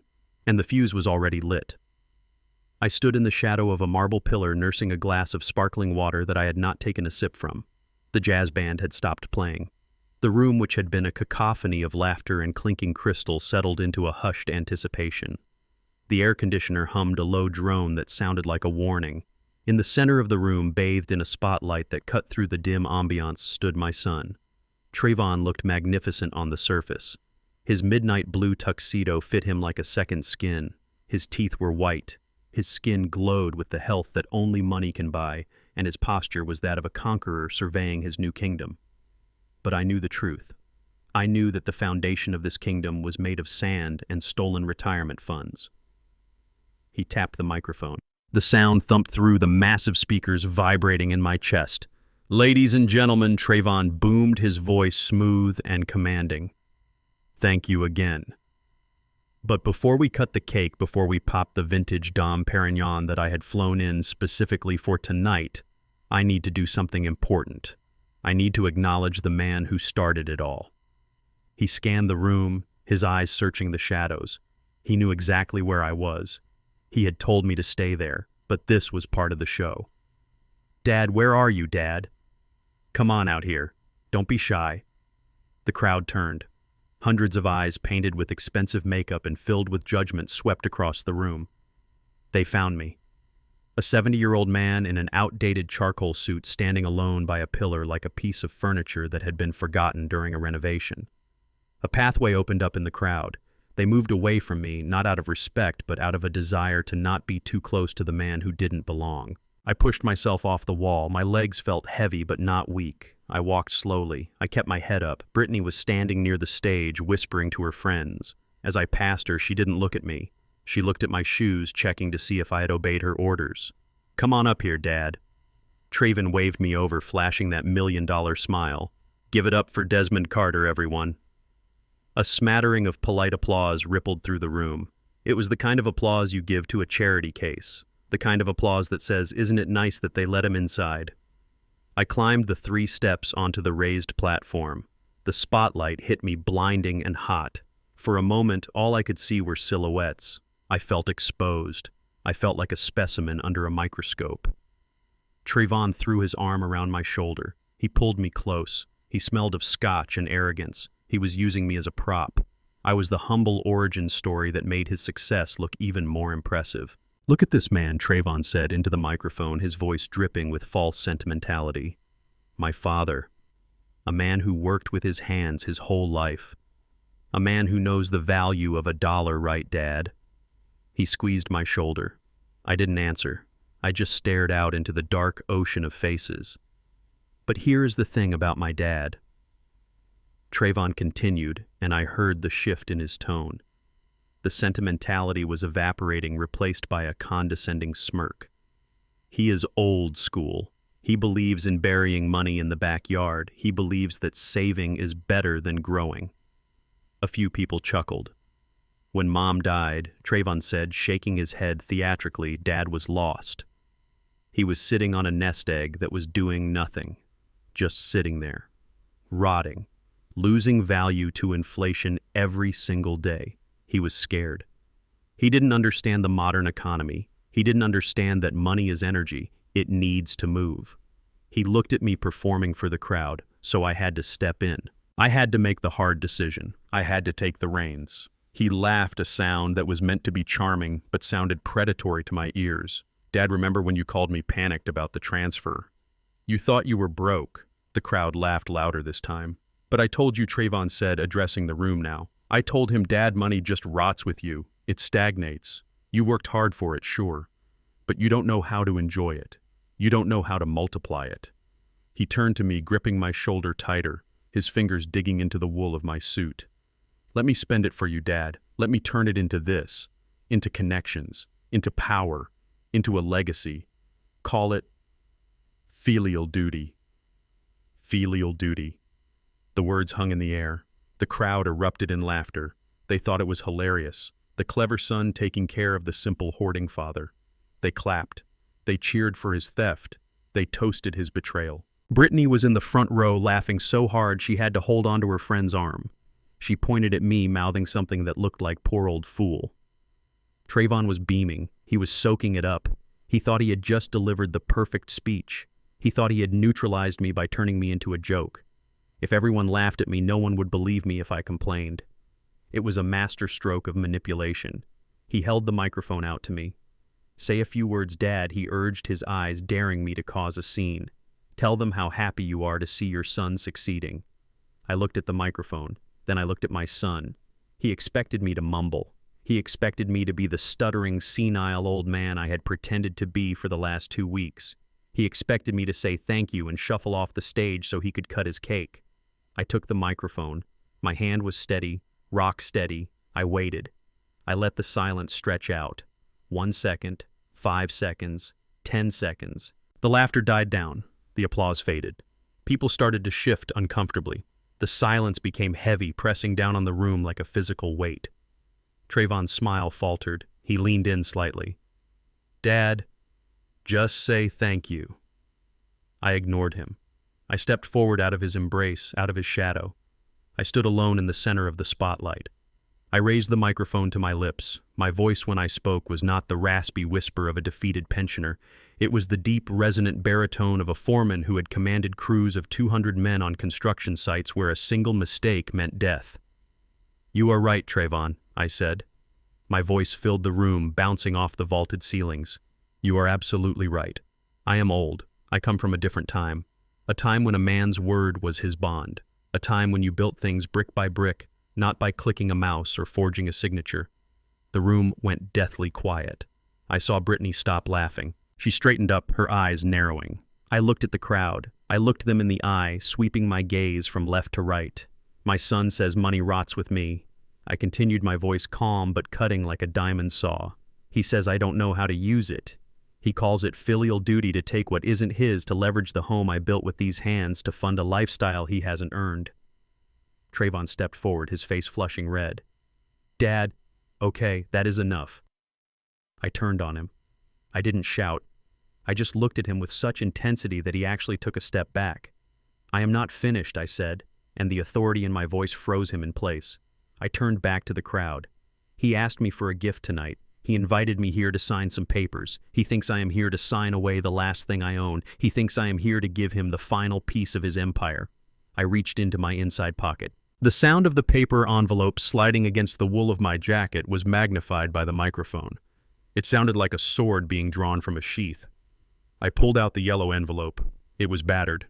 It was cheap. It looked out of place in this room of silk and velvet. But I agree with you, son, I said, turning to face him fully. I shouldn't keep things that don't belong to me.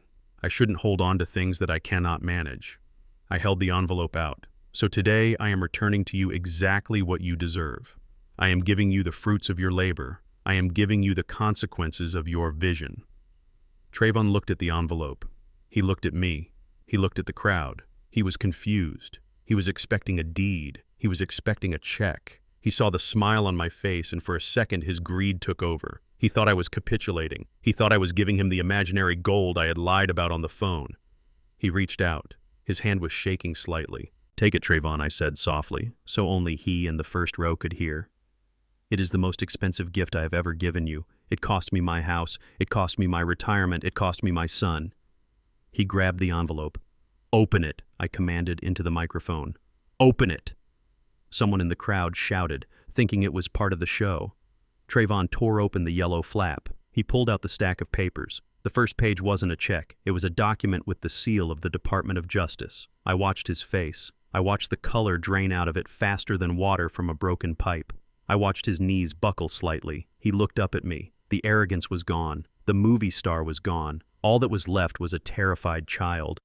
Dad, he whispered, what is this? I leaned into the microphone one last time. It is your inheritance, son. And then from the back of the room, the heavy oak doors swung open. They didn't open for a waiter. They didn't open for a guest. They opened for 6 men in windbreakers with bold yellow letters on the back. FBI. The music didn't start again. The applause didn't return. The only sound in the room was the dropping of a crystal glass. It hit the floor and shattered the sound, echoing like a gunshot. Happy birthday, Trayvon, I said, lowering the microphone. I walked past him. I walked down the stairs. I walked through the parting crowd who looked at me now not with pity, but with fear. I had built the trap. I had baited it. And now the steel jaws had snapped shut. The room was vibrating with a silence so thick you could choke on it. The only sound was the rustle of the heavy yellow paper in Trayvon's hands. He held that envelope like it was the Holy Grail. To him, it wasn't just paper. It was his salvation. It was the fuel for his yacht, the payment for his Rolex, and the deed to the future he thought he deserved.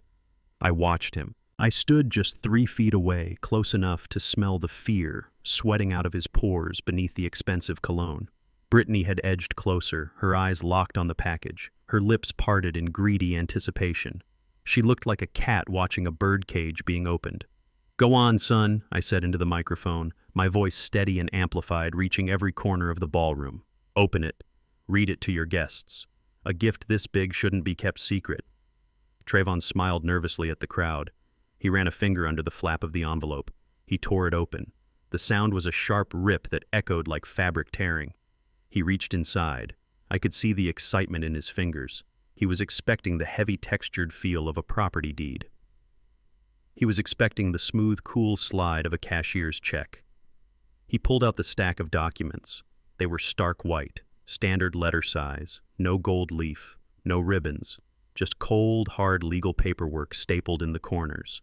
The smile on his face didn't vanish instantly. It froze. It lingered there for a second, a ghost of an expression that hadn't yet received the memo from his brain that his life was over. He looked at the top page. I knew exactly what it was. It was a notice of seizure from Chase Bank. I watched his eyes scan the header. United States District Court, writ of attachment. His brow furrowed. He blinked as if trying to clear a smudge from a lens. He brought the paper closer to his face. What is this?" he whispered. The microphone caught it. It sounded like the whimper of a kicked dog. "Read it, Trayvon," I said. He shook his head. "No. This is a mistake.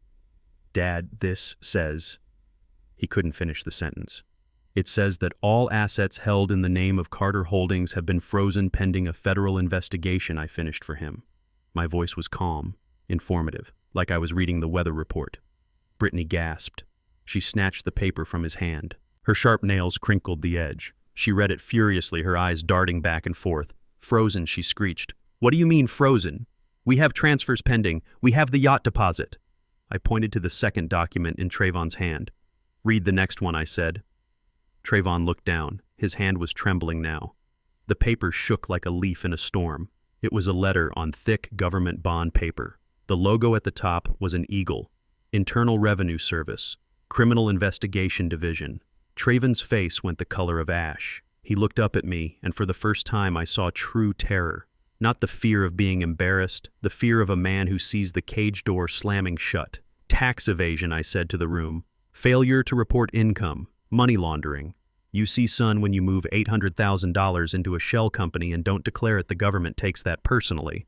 The crowd gasped. A low murmur started to ripple through the room. People began to step back. The circle around us widened. No one wants to be standing next to a tax cheat when the lightning strikes. "Dad," Trayvon stammered. "Dad, please. Stop. We can fix this. It is just a misunderstanding. I have an accountant. You don't have an accountant, Trayvon," I cut him off. "You have a gambling addiction and a wife with a shopping habit." I pointed to the last document, the thickest one. "And that one," I said. "That is my personal favorite." Trayvon looked at the final stack of papers. It was a criminal complaint. State of Illinois versus Trayvon Carter and Brittany Miller Carter. The charges were listed in bold type. Count 1, financial exploitation of an elderly person. Count 2, bank fraud. Count 3, forgery. And at the bottom in blue ink that was as steady as the hand that wrote it was my signature. Desmond Carter. Trayvon stared at my signature. He looked at it like he had never seen it before. You reported me," he whispered. He looked up at me, his eyes wide and wet. "Dad, I am your son." I leaned in close to the microphone. I wanted everyone to hear this. I wanted the investors, the friends, the hangers-on to hear exactly why this was happening. "You stopped being my son the day you forged my name to sell my house," I said.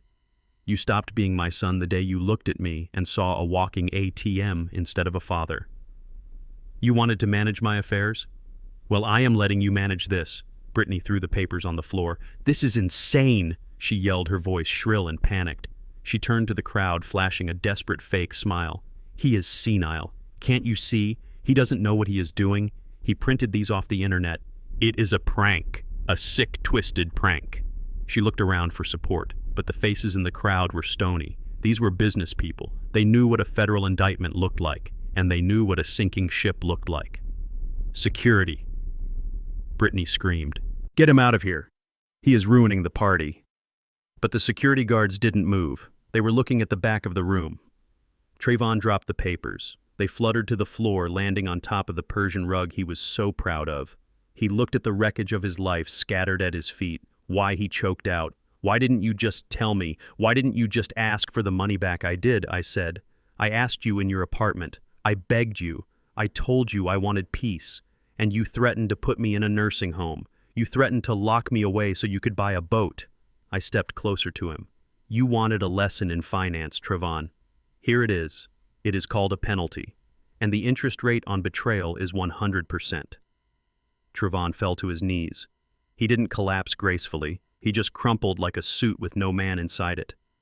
He put his head in his hands and started to sob.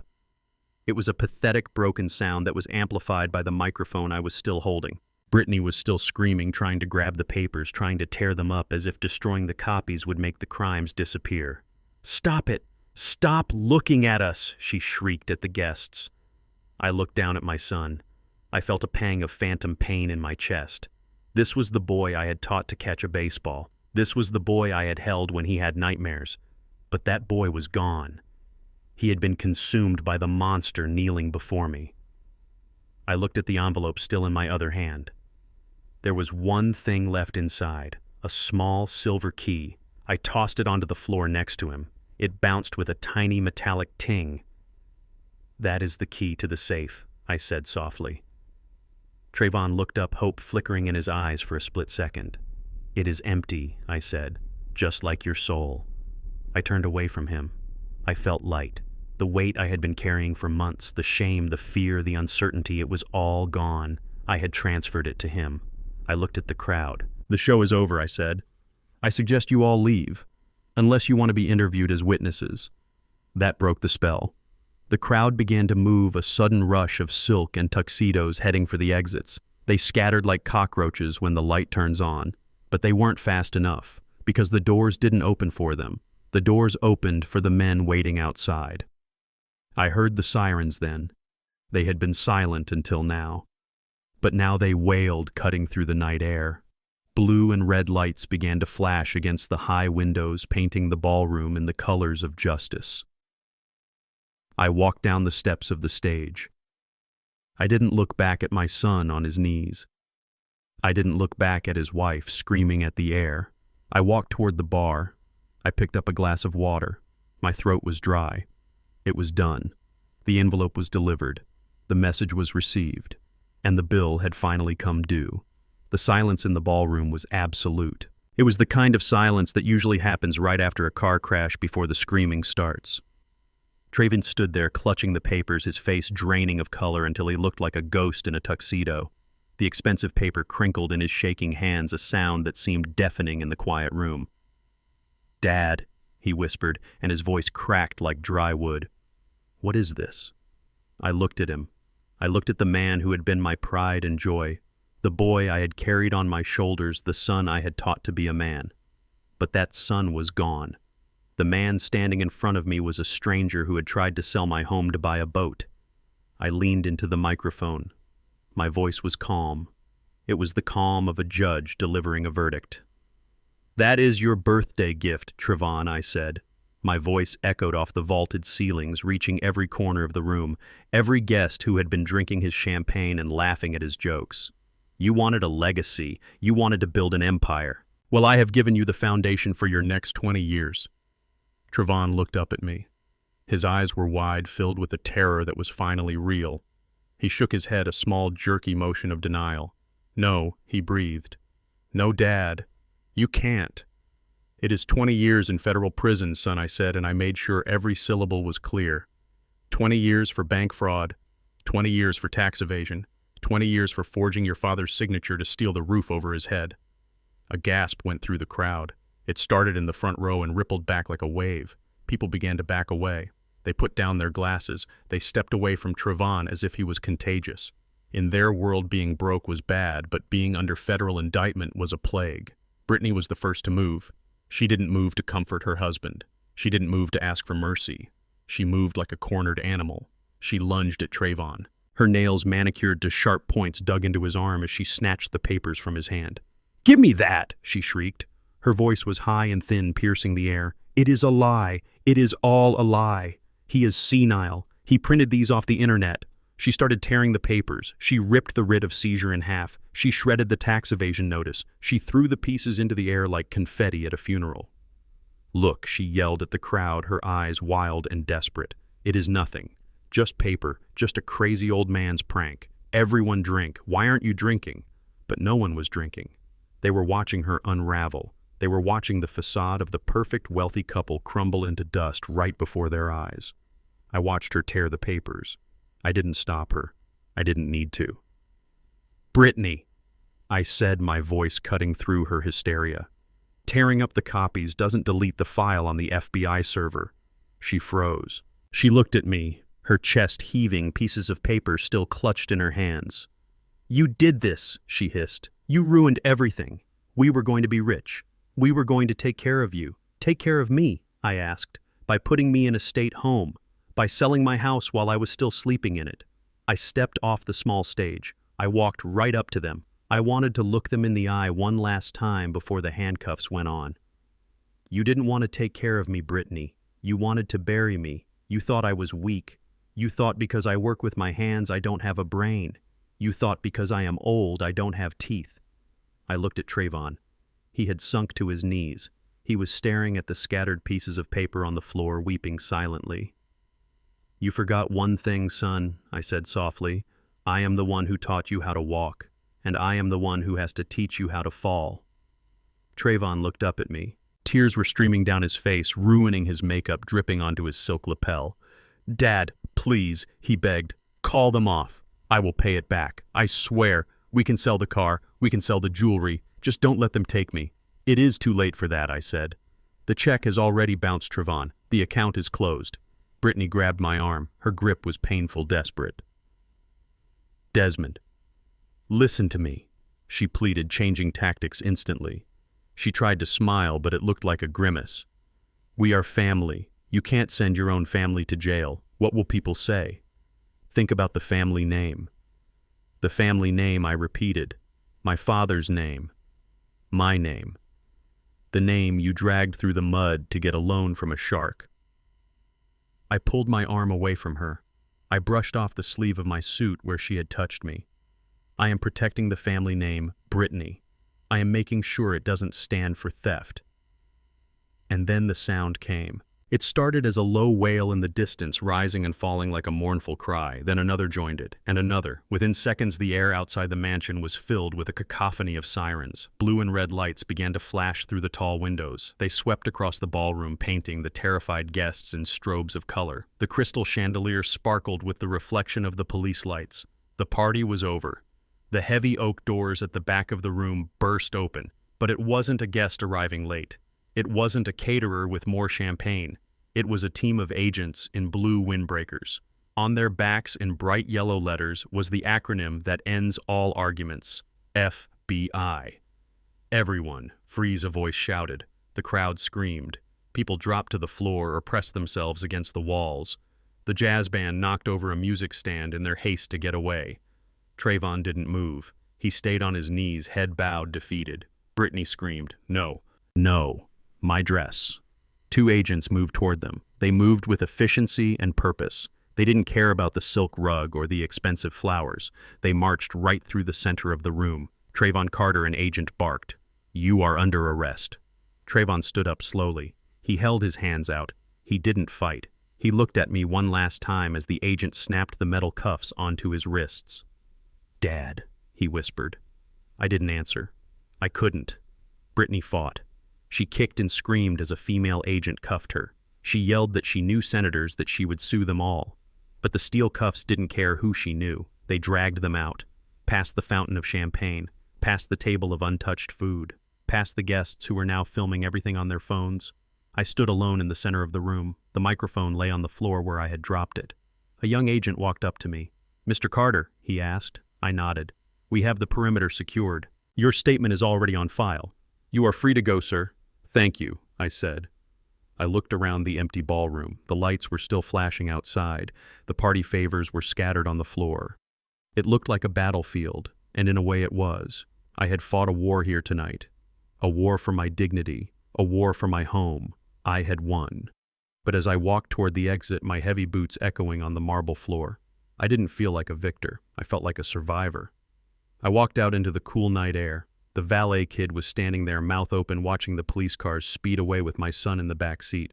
He looked at me. He looked at my old truck. He didn't smirk this time. I climbed into my Ford. I started the engine. It roared to life, a steady, reliable sound in the chaos. I drove away from the mansion. I drove away from the life Trayvon had tried to steal. I was going home, to my house, the house that was still mine. The house where I could sleep with both eyes closed, knowing that the wolves were finally in a cage. The chaos in the ballroom was not like the chaos of a construction site.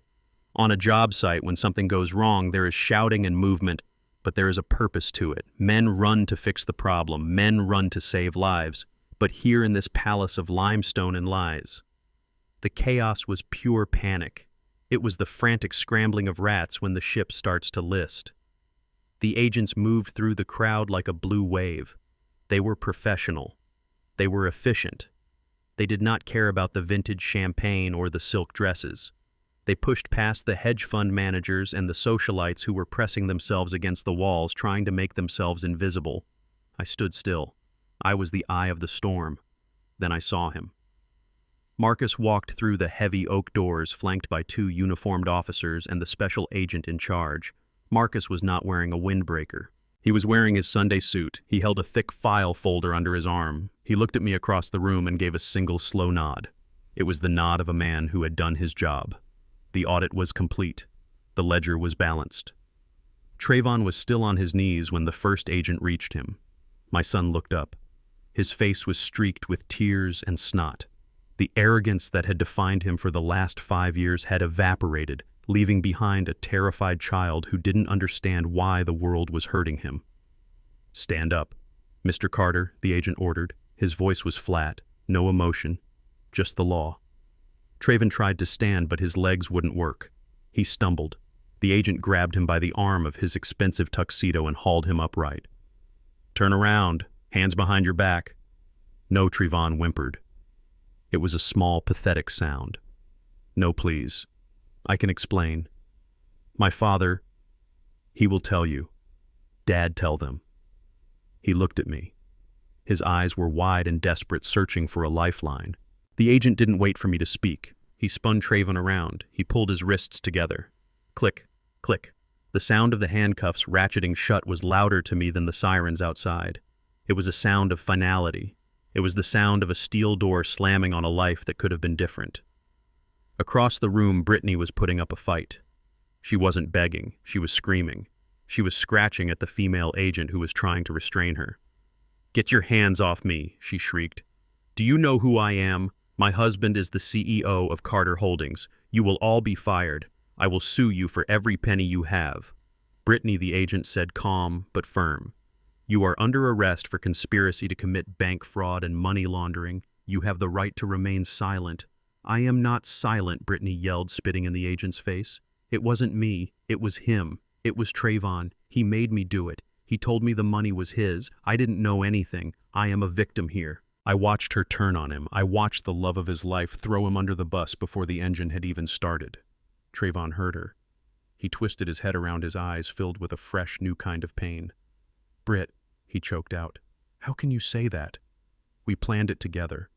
The yacht, the house. It was your idea to sell the house," she screamed back at him. "Shut up, you loser. You dragged me into this. I should have listened to my mother. I should have married a real man, not a daddy's boy." The agents shoved them together, pushing them toward the center of the room. They were going to march them out the front door.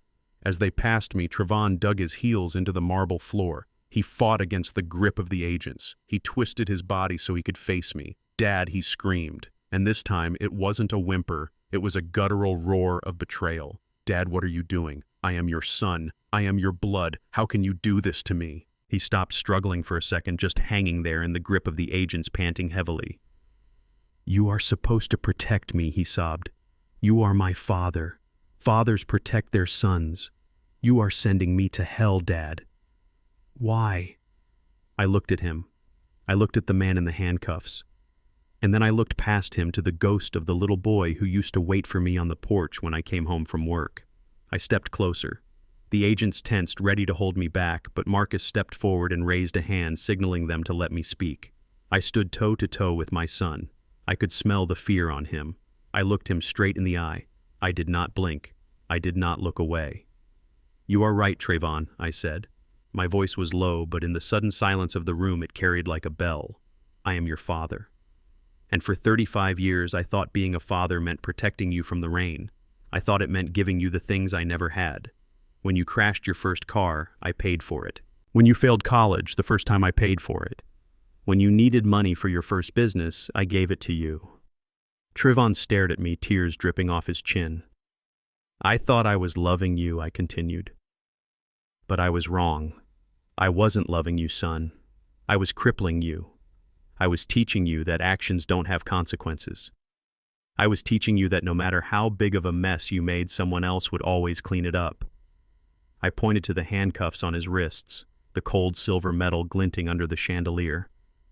"So yes, because you are my son, I have to do this." I leaned in closer, my face inches from his. "I have to teach you the lesson I forgot to teach you for 35 years. I have to teach you responsibility." Trayvon flinched as if I had slapped him. "This isn't betrayal, Trayvon," I whispered. "This is parenting. It is the hardest parenting I have ever had to do. But I will not let you destroy another person the way you tried to destroy me. I will not let you become a monster. If prison is the only place you can learn to be a man, then that is where you are going." Trayvon's knees gave out. He sagged against the agents. He didn't argue anymore. The truth of my words had hit him harder than any fist. He realized finally that the bank of Dad was not just closed. It was demolished. "Move them out," the special agent ordered. The agents shoved them forward. As they began the long walk to the double doors, I looked around the room. The guests, the wealthy friends, the investors, they had not left. They had pulled out their phones. A sea of black rectangles was pointed at my son and his wife. Flashes went off. I could see the screens. Facebook Live, Instagram Live, TikTok. They were broadcasting the downfall. Brittany saw the phones. She tried to duck her head. She tried to hide her face behind her shoulder, but with her hands cuffed behind her back, she had nowhere to hide. "Oh my God, stop filming," she screamed, her voice cracking. "Stop it. Don't you know who I am?" Yes, they knew who she was. She was the woman who tried to steal an old man's home to buy a yacht. And now the whole world knew. Trayvon didn't scream anymore. He walked with his head down, chin on his chest. He walked past the people he had tried to impress. He walked past the people he had lied to. Every step was documented. Every second of shame was being beamed to satellites and bounced back down to millions of screens. This was the modern pillory. There were no Rotten Tomatoes, just comments and shares and likes. I watched them go. I watched my son being dragged out of the life he had stolen and into the reality he had earned. Marcus walked up beside me. He didn't say anything. He just placed a hand on my shoulder. A heavy, solid grip. "You did the right thing, Desmond," he said softly. "I know I said." My voice felt hollow. I watched the heavy doors swing shut behind them, cutting off the view of the flashing lights. "I know I did the right thing, Marcus, but it feels like burying him all over again." "It isn't a burial," Marcus said. "It is a resurrection. He was dead already, Desmond. The boy you knew was gone. Maybe, just maybe, when he gets out, he will be alive again." I nodded. I hoped he was right. I looked at the phone of a woman standing near me. On her screen, I saw the live feed from outside. I saw Trayvon being pushed into the back of a squad car. I saw the door slam shut. The comments were scrolling up the side of the screen faster than I could read. "Justice served." "Greedy people." "Team Dad." I turned away. I didn't want to read the comments. I didn't want the applause of strangers. I just wanted my house back. And I wanted to go home and sit in the silence and mourn the son who was still alive but lost to me forever. "Come on, Marcus," I said, turning my back on the empty party. "Let's go. I have an early morning tomorrow." "What are you doing tomorrow?" Marcus asked, falling into step beside me. I checked my watch. The Rolex on Trayvon's wrist was gone, now property of the U.S. Marshals. But my old Timex was still ticking. "Tomorrow," I said, "I'm going to open the workshop. I have a lot of kids in the neighborhood who need to learn a trade." and I need to teach them how to build something real before the world teaches them how to steal. We walked out of the mansion, leaving the champagne fountain to bubble alone in the empty room. The party was over, but the work, the real work, was just beginning. The visiting room of the Cook County Metropolitan Correctional Center does not smell like the lobby of a luxury hotel. It smells of industrial bleach, stale sweat, and despair. The air is cold, recycled through vents that hum with a low, monotonous drone. It is a place designed to strip you of your humanity layer by layer, until all that is left is a number in a criminal record. I sat on a metal stool that was bolted to the floor. The seat was cold against my legs. I kept my hands folded on the stainless steel ledge in front of me. On the other side of the thick, scratched plexiglass, the chair was empty. I had been waiting for 20 minutes. I looked around the room. I saw mothers crying into tissues that were already soaked. I saw girlfriends pressing their hands against the glass, trying to touch the men they loved. I saw lawyers in cheap suits looking at their watches, calculating their billable hours. I was not crying. I was not checking my watch. I was sitting with the patience of a man who has poured concrete and waited for it to cure. You cannot rush the process. If you pull the forms too early, the wall collapses.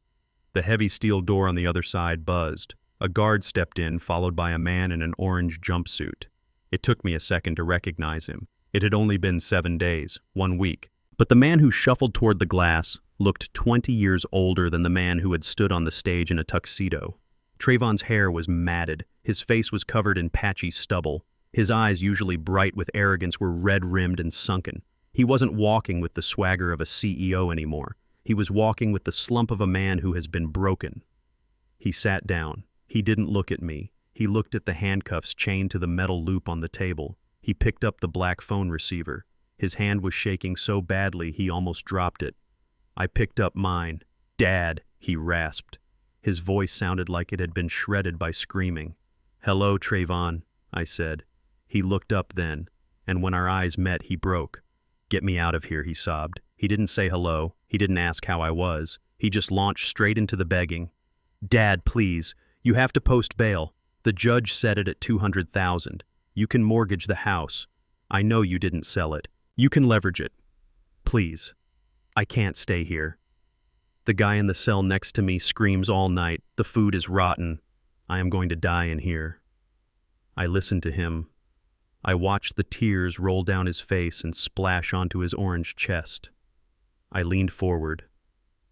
"Are you gambling in there, Trayvon?" I asked. He blinked, confused by the question. "What number? Of course not." "Good," I said. "That is 1 week clean. That is a start." "Dad, stop," he yelled, his voice cracking. "This isn't a game. I am in jail. I am in federal detention. You have to help me. You are my father. I am helping you," I said calmly. "Helping me." He slammed his hand against the glass.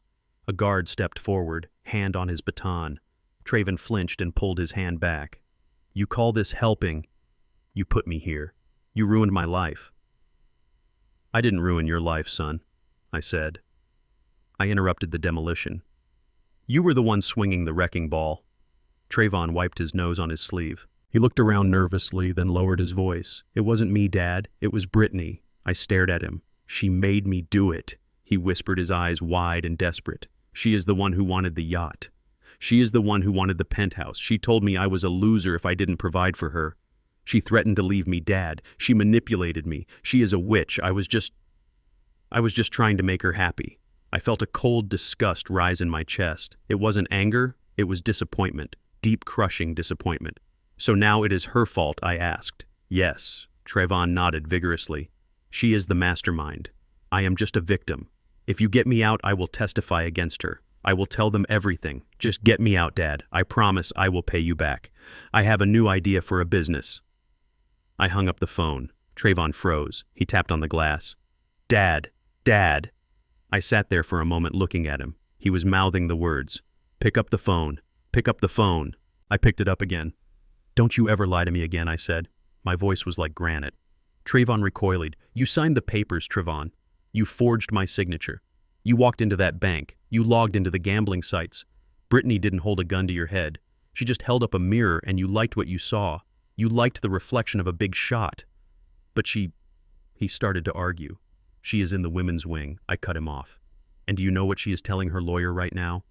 She is telling him that you forced her. She is saying you were abusive and controlling. You are both rats in a bucket eating each other to survive. Trayvon went pale. She wouldn't. She would, I said. And she is. But that doesn't matter to me. What matters is that you are sitting there, a grown man of 36, still blaming everyone else for your mistakes.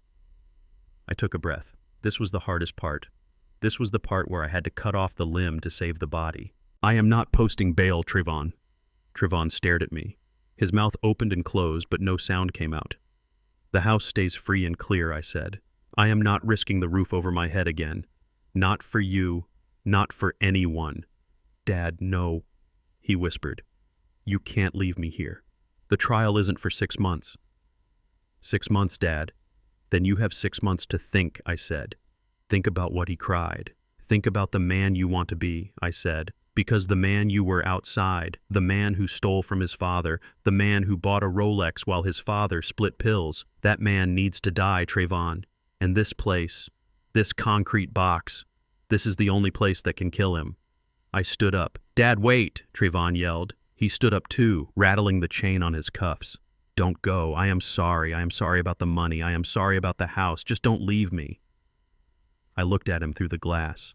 My heart was breaking. Every instinct in my body screamed at me to save him. To sell the truck, sell the house, do whatever it took to get my baby boy out of this cage. But I knew that if I did that, I would be killing him. I would be unleashing the addict back into the world. I would be robbing him of the only chance he had to hit rock bottom and build a real foundation. I love you, son, I said. My voice trembled slightly. I love you enough to let you suffer. I love you enough to let you hate me. Dad, he screamed.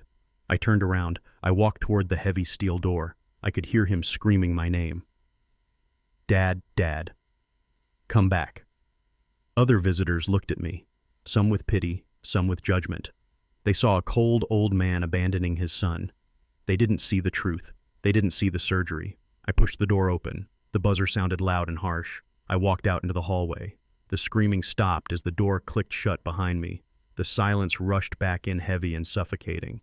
I leaned against the wall for a moment. I closed my eyes. I let myself feel the pain. It washed over me like a wave, cold and suffocating.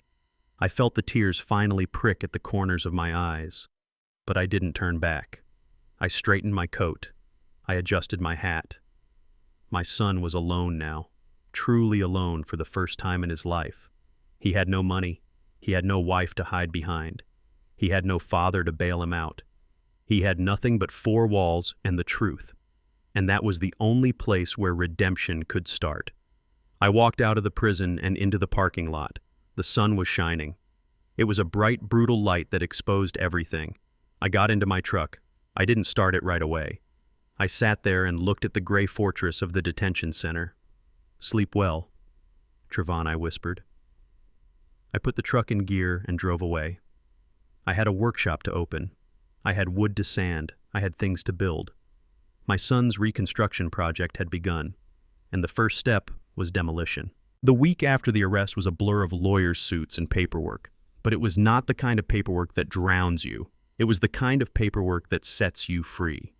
I stood in the office of the branch manager at the bank. It was the same bank where I had discovered my account was empty just a month ago.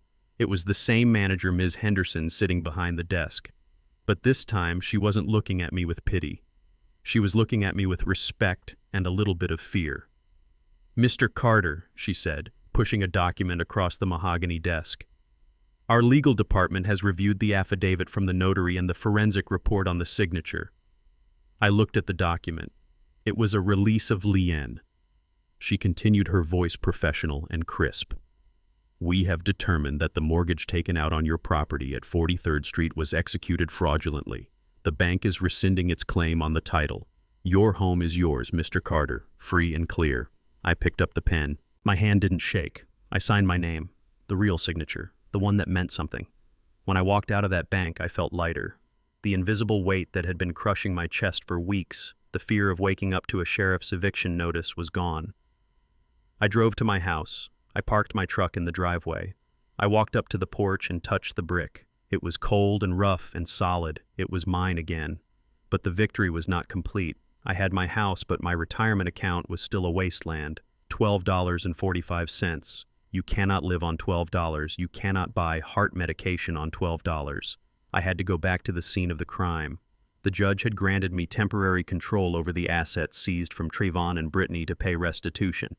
The FBI had taken the cash and the computers for evidence, but the physical property, the toys they had bought with my life savings, were left behind. I took Marcus with me. We took the elevator up to the penthouse. The yellow police tape had been removed, but the door still felt heavy. I unlocked it and stepped inside. The apartment was silent. The panoramic view of Chicago was still there, breathtaking and expensive. But the soul of the place, if it ever had one, was gone. It felt like a tomb filled with designer labels. I didn't come here to reminisce. I came here to liquidate. I had hired an estate liquidator, a man named Mr. Solomon. He was a small, sharp-eyed man who knew the value of everything and the worth of nothing. He was already there, walking through the living room with a clipboard tagging items with small, colored stickers. "Mr. Carter," Mr. Solomon said, nodding at me, "it is quite a collection. Your son, he had expensive taste." "He didn't have expensive taste," I said, walking over to the glass display case in the corner. "He had expensive insecurities." I opened the case. Inside sat the watches. There were 5 of them. The Rolex Submariner, a Patek Philippe, a Breitling. They sat on little velvet pillows, ticking away the seconds of a life that was now paused in a jail cell. I picked up the Rolex. The gold was heavy, cold. "This watch cost $40,000, I said to Marcus. Marcus nodded. "That is a lot of overtime, Desmond." I looked at the dial. I didn't see a luxury timepiece. I saw my blood pressure medication. I saw the groceries I hadn't bought. I saw the leaky faucet I hadn't fixed because I couldn't afford a plumber. "Sell it," I told Mr. Solomon. "Sell them all. I don't care if you get top dollar. Just get them out of my sight." Mr. Solomon made a note on his clipboard. "We can put these in the upcoming auction. The market for luxury watches is strong. You should see a significant return." I walked into the bedroom. Brittany's domain. The closet was bigger than my kitchen. It was lined with shelves that reached the ceiling. And on every shelf sat a bag: Hermes, Chanel, Louis Vuitton, Nell. They were lined up like soldiers in an army of greed. Some of them still had the tags on them. She hadn't even used them. She just bought them to have them, to look at them, to know that she could. I reached out and touched a red leather bag. The receipt was still inside. $12,000. For a bag. I thought about the kids in my neighborhood. The ones who walked to school in the winter without proper coats. The ones I was trying to teach in my workshop who used rusty tools because we couldn't afford new ones. $12,000 could buy coats for the whole elementary school. It could buy a new table saw and a lathe and enough lumber to keep my boys busy for a year. Brittany bought a bag to carry her lipstick. Mr. Solomon walked in behind me. He whistled low and impressed. "Birkins," he said reverently, "and Kelly's. Mr. Carter, this closet is worth more than most houses in the Midwest." "Sell it," I said. "Every stitch, every shoe, every scarf." I watched as his team began to pack the bags into boxes. They handled them with white gloves, treating them like holy relics. I just wanted them gone. I wanted to scrub the stain of their selfishness from the world. We spent 2 days clearing out the apartment. We sold the furniture. We sold the silk rugs. We sold the crystal glasses that they had used to toast their theft. And then there was the car. The G-Wagon was parked in the garage on level 4. It was matte black. Huge. Aggressive. A tank designed for a war zone driven on paved streets to buy lattes.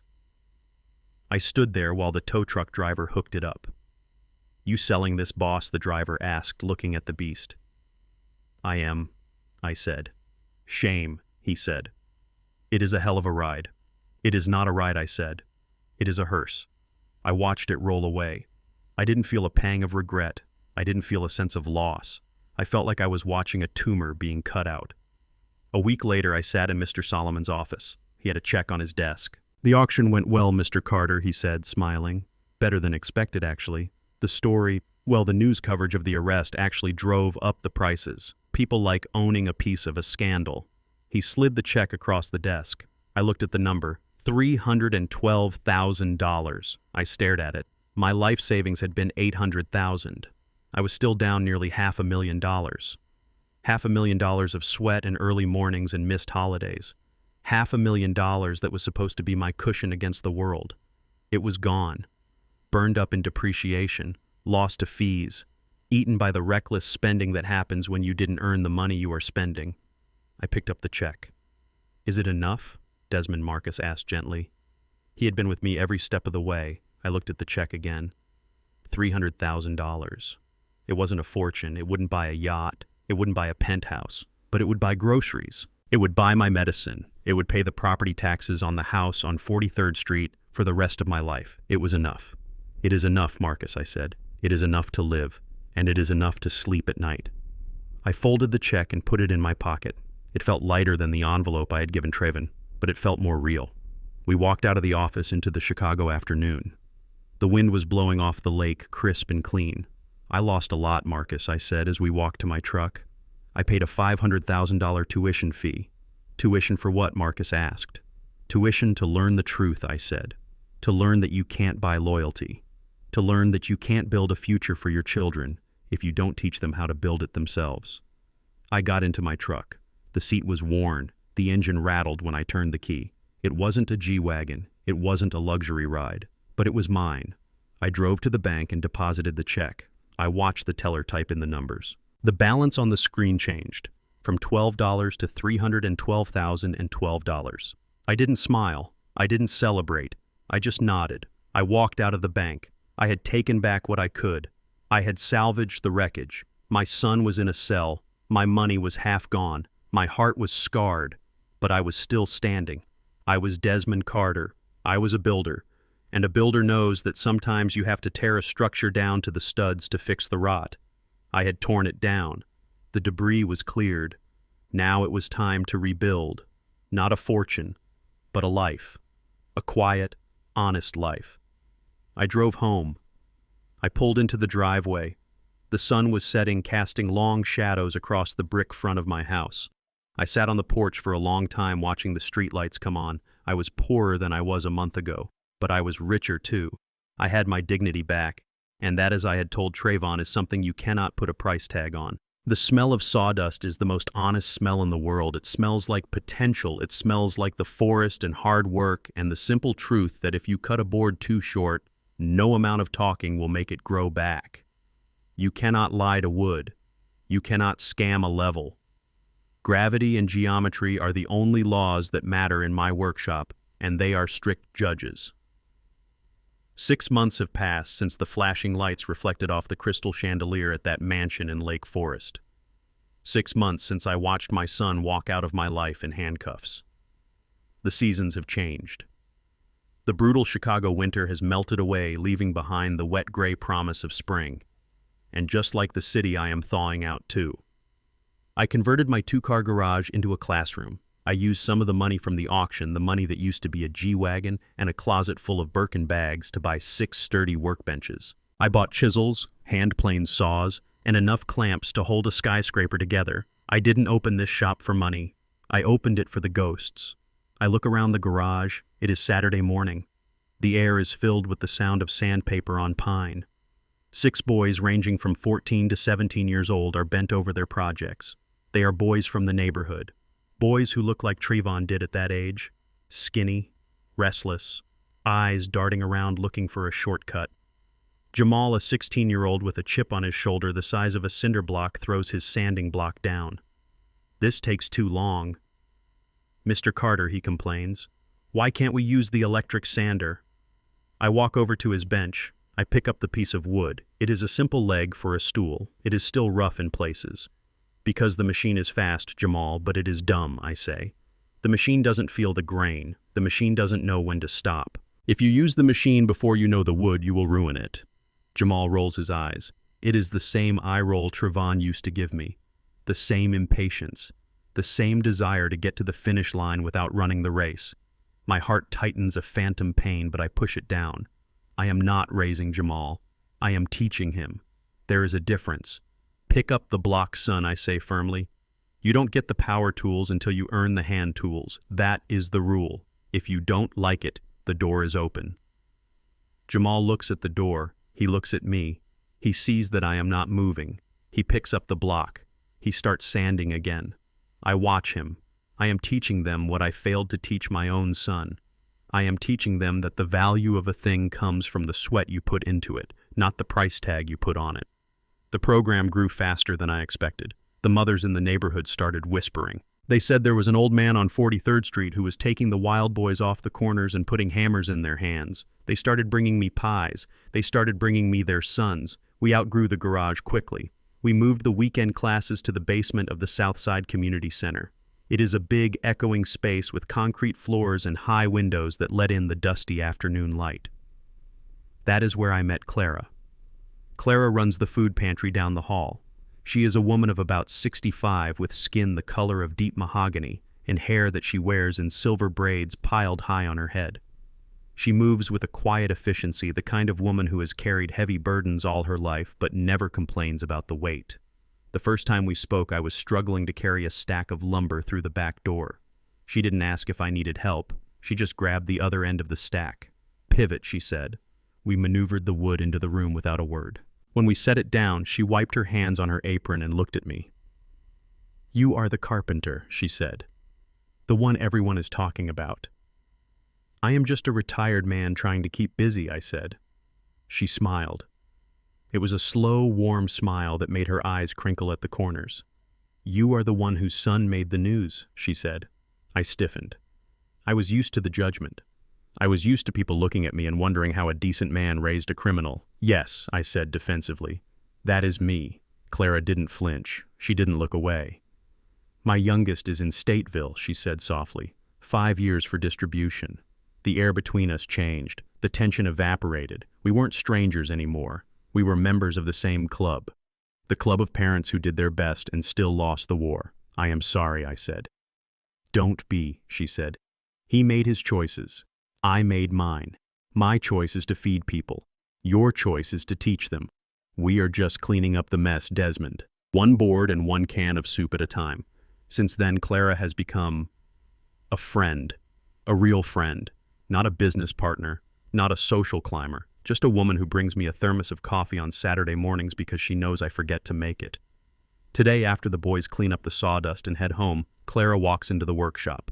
She is holding 2 paper cups. "Black, no sugar," she says, handing me one. "Thank you, Clara." She leans against a workbench, looking at the stool Jamal finished today. She runs her hand over the seat. It is smooth, perfectly level. "He did a good job," she says. "He wanted to quit 3 times," I tell her, taking a sip of the hot coffee. "He wanted to cheat, but he stayed." "Because you stayed," she says. She looks at me. "You are good for them, Desmond. You are showing them a way out." "I am just showing them wood, Clara." "No," she shakes her head. "You are showing them that a man can be strong without a gun. You are showing them that a man can be rich without a chain around his neck. You are giving them a father even if it is just for 4 hours a week." I look down at my coffee. The praise sits heavy in my chest. "I couldn't do it for Trayvon," I whisper. The guilt is always there. A background noise like the hum of a refrigerator. Clara reaches out and places her hand on my arm. Her hand is warm. Trayvon had a father, Desmond. He just chose not to listen. These boys, they are listening. Don't punish yourself for the ears that were closed. Be grateful for the ones that are open. We stand there in the quiet workshop surrounded by the smell of oak and pine. For the first time in years, I don't feel alone. I don't feel the crushing solitude of my empty house waiting for me. Speaking of Trayvon, the letters have changed. For the first 3 months, they were angry. He wrote pages and pages of blame. He blamed me. He blamed the judge. He blamed the system. He told me the food was garbage. He told me the bed was hard. I didn't reply to the anger. Then the begging started. He asked for money for the commissary. He asked for new sneakers. He wanted me to send him $500 so he could buy protection. I wrote back then, "No money, Trayvon. You are in there to learn how to survive on your own. If you need protection, earn respect. Keep your head down. Do your time." Last week I got a letter that was different. It was short. The handwriting was smaller, less frantic. "Dad," it read, "I got a job in the prison wood shop. It pays 12 cents an hour. I am making coffins for the state burials. It is hard work. My hands are blistering. I wanted to quit yesterday. But then I remembered the deck we built when I was 12. I remembered you telling me to measure twice cut once. I measured 3 times today. The warden said it was the straightest cut he had seen all week. I miss you. Trayvon. I keep that letter in my shirt pocket right next to my heart. It isn't an apology. It isn't a redemption. But it is a start. He is holding a tool. He is feeling the wood. He is earning 12 cents an hour. It is the first honest money he has made in his life. I finish my coffee and walk Clara to her car.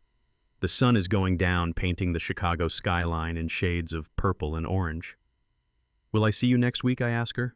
You couldn't keep me away, she says. She hesitates, then looks at me. There is a jazz concert in the park on Sunday. Free admission. I was thinking of going. I haven't listened to jazz since the party. Since the saxophone played while my son lied to a room full of people. But looking at Clara, seeing the gentle hope in her eyes, I realized that the music wasn't the problem. The lie was the problem. I would like that, I say. I will polish my boots. She laughs. A bright, happy sound. You do that, Desmond. I drive home. My truck rattles over the potholes, but I don't mind. I turn onto 43rd Street. My house is there. The brick is sturdy. The windows are dark, but they don't look lonely anymore. They look peaceful. I walk up the steps. I unlock the door. The silence inside is different now. It isn't the silence of loss. It is the silence of rest after a long day of work. I go to the kitchen. I place Trayvon's letter on the table. Next to it, I place the lesson plan for next week's class. I am 70 years old. I have lost a fortune. I have sent my son to prison. But as I sit there watching the dust motes dance in the last light of the day, I realize something. I am building again. I am not building skyscrapers. I am not building bank accounts. I am building men. I am building a second chance for myself. And slowly, board by board, nail by nail, I am rebuilding the peace that I thought was gone forever. I take a deep breath.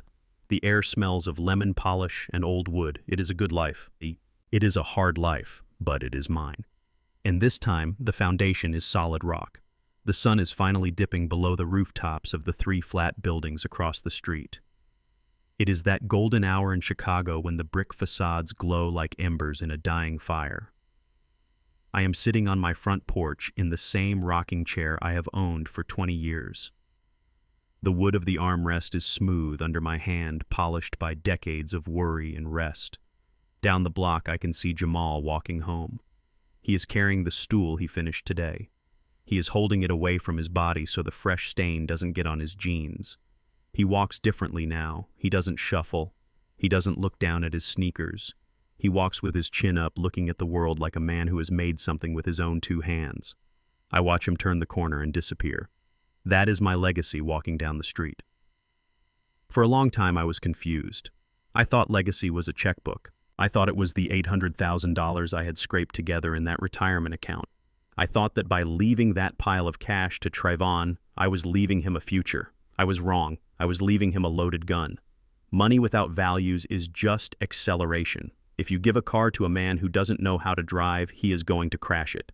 And that is exactly what Trayvon did. He took the fuel I gave him, and he drove straight into a wall. I take a sip of the iced tea Clara left for me. The ice chimes against the glass. The house is quiet behind me. For months, this silence felt like a punishment. It felt empty. It felt like failure. But tonight, the silence feels different. It feels like the quiet of a cathedral after the service is over. It is a holy silence. I think about Trayvon sitting in his cell tonight. I wonder if he is looking at the same moon I am. People tell me I was ruthless. Even some of the neighbors, the ones who don't know the whole story, they look at me with wary eyes. They whisper that Desmond Carter is the man who sent his own son to prison. They think I am cold. They don't understand the nature of rot. When I was a young foreman, we were renovating an old Victorian house in Hyde Park. It was beautiful on the outside. Fresh paint. Ornate trim. But when we opened the walls, we found the black mold. It was eating the studs. It was poisoning the air. The owner wanted to patch it up. He said it would cost too much to tear it out. He said he loved the house too much to gut it. I told him that if he loved the house, he had to hurt it. He had to cut out the rot, or the whole thing would collapse on top of his children. Trayvon was the rot. It kills me to say it. It tears a piece of my soul away to admit it. But my son had become a cancer in this family. His entitlement, his greed, his absolute refusal to take responsibility, it was eating us alive. It consumed my savings, it almost consumed my home, and if I had let it continue, if I had bailed him out one more time, it would have consumed his soul completely. I didn't send him to prison to punish him. I sent him to prison to stop the infection. I rock back and forth. The chair creaks, a familiar, comforting rhythm. I have $300,000 in the bank. I have a 20-year-old truck. I have a suit that is a little too big for me. By the standards of the people at that party in Lake Forest, I am a failure. I am a nobody. But I look at the workshop in my garage. I think about the 6 boys who will come back next Saturday. I think about the letter in my pocket where my son talks about the pride of a straight cut. I am richer today than I was when I had the full 800,000, because I have my truth. I realize that you cannot buy a man's character. You have to build it. You have to hammer it into shape. You have to sand down the rough edges until it is smooth. I failed to do that for Trevon when he was a boy. I was too busy working. I was too busy trying to give him the things I never had instead of teaching him the things I learned the hard way. But I am fixing that mistake now. It is a late renovation, but it is better than letting the house fall down. A car drives by, the bass thumping from the speakers. It reminds me of the music at the party. It reminds me of the moment I handed Trevon that envelope. I don't regret it. I remember the look on his face, the shock, the horror, but I also remember the look on his face last week in the visiting room, the clarity, the humility. He is suffering. I know he is. Prison is a hard place, but steel is forged in fire. You cannot make a blade without heat and pressure. I am hoping that the man who walks out of those gates in a few years will be a man I can respect, a man I can invite onto this porch for a glass of tea. And if he isn't, if he comes out and goes back to the grift, if he blames me forever, then I will still be sitting here. I will still be teaching my boys in the garage. I will still be walking with Clara on Sundays. Because I have learned that my peace does not depend on his approval. My dignity does not depend on his success. I own this house. I own my life. I stand up. My knees are stiff, but they hold me. I look out at the street one last time. The streetlights have flickered on, buzzing like fireflies. Viola would have been sad. She would have cried for him, but she would have stood beside me. She knew the difference between love and enabling. She knew that sometimes the only way to save a drowning man is to stop swimming out to him and force him to kick for shore. I turn around and open the screen door. It closes behind me with a solid latch. I am Desmond Carter. I am a builder. I have cleared the rubble. I have poured a new foundation. And tomorrow, I have work to do. I learned the hard way that the most dangerous thief isn't the stranger breaking into your house, but the entitled child sitting at your dinner table. We often confuse enabling with loving, thinking that giving our children everything will make them happy. It doesn't. It makes them weak. True love sometimes means letting them fall. It means handing them the consequences of their actions wrapped in an envelope of tough love. I lost my savings, but I regained my dignity. If you are a parent holding on to a toxic relationship out of guilt, remember this. You don't owe anyone your peace of mind, not even your own flesh and blood. Thank you for listening to my story. It was not easy to tell, but it was necessary. Now I want to ask you a question, and I want you to be honest in the comments. If you found out your child was stealing from you to fund a lavish lifestyle, would you have the courage to call the police, or would you try to cover it up to save the family name? Let me know what you would do. If this story touched you, please hit the like button and subscribe to the channel. There are many more stories of justice and resilience coming. Stay strong and never let anyone take your dignity. See you in the next video.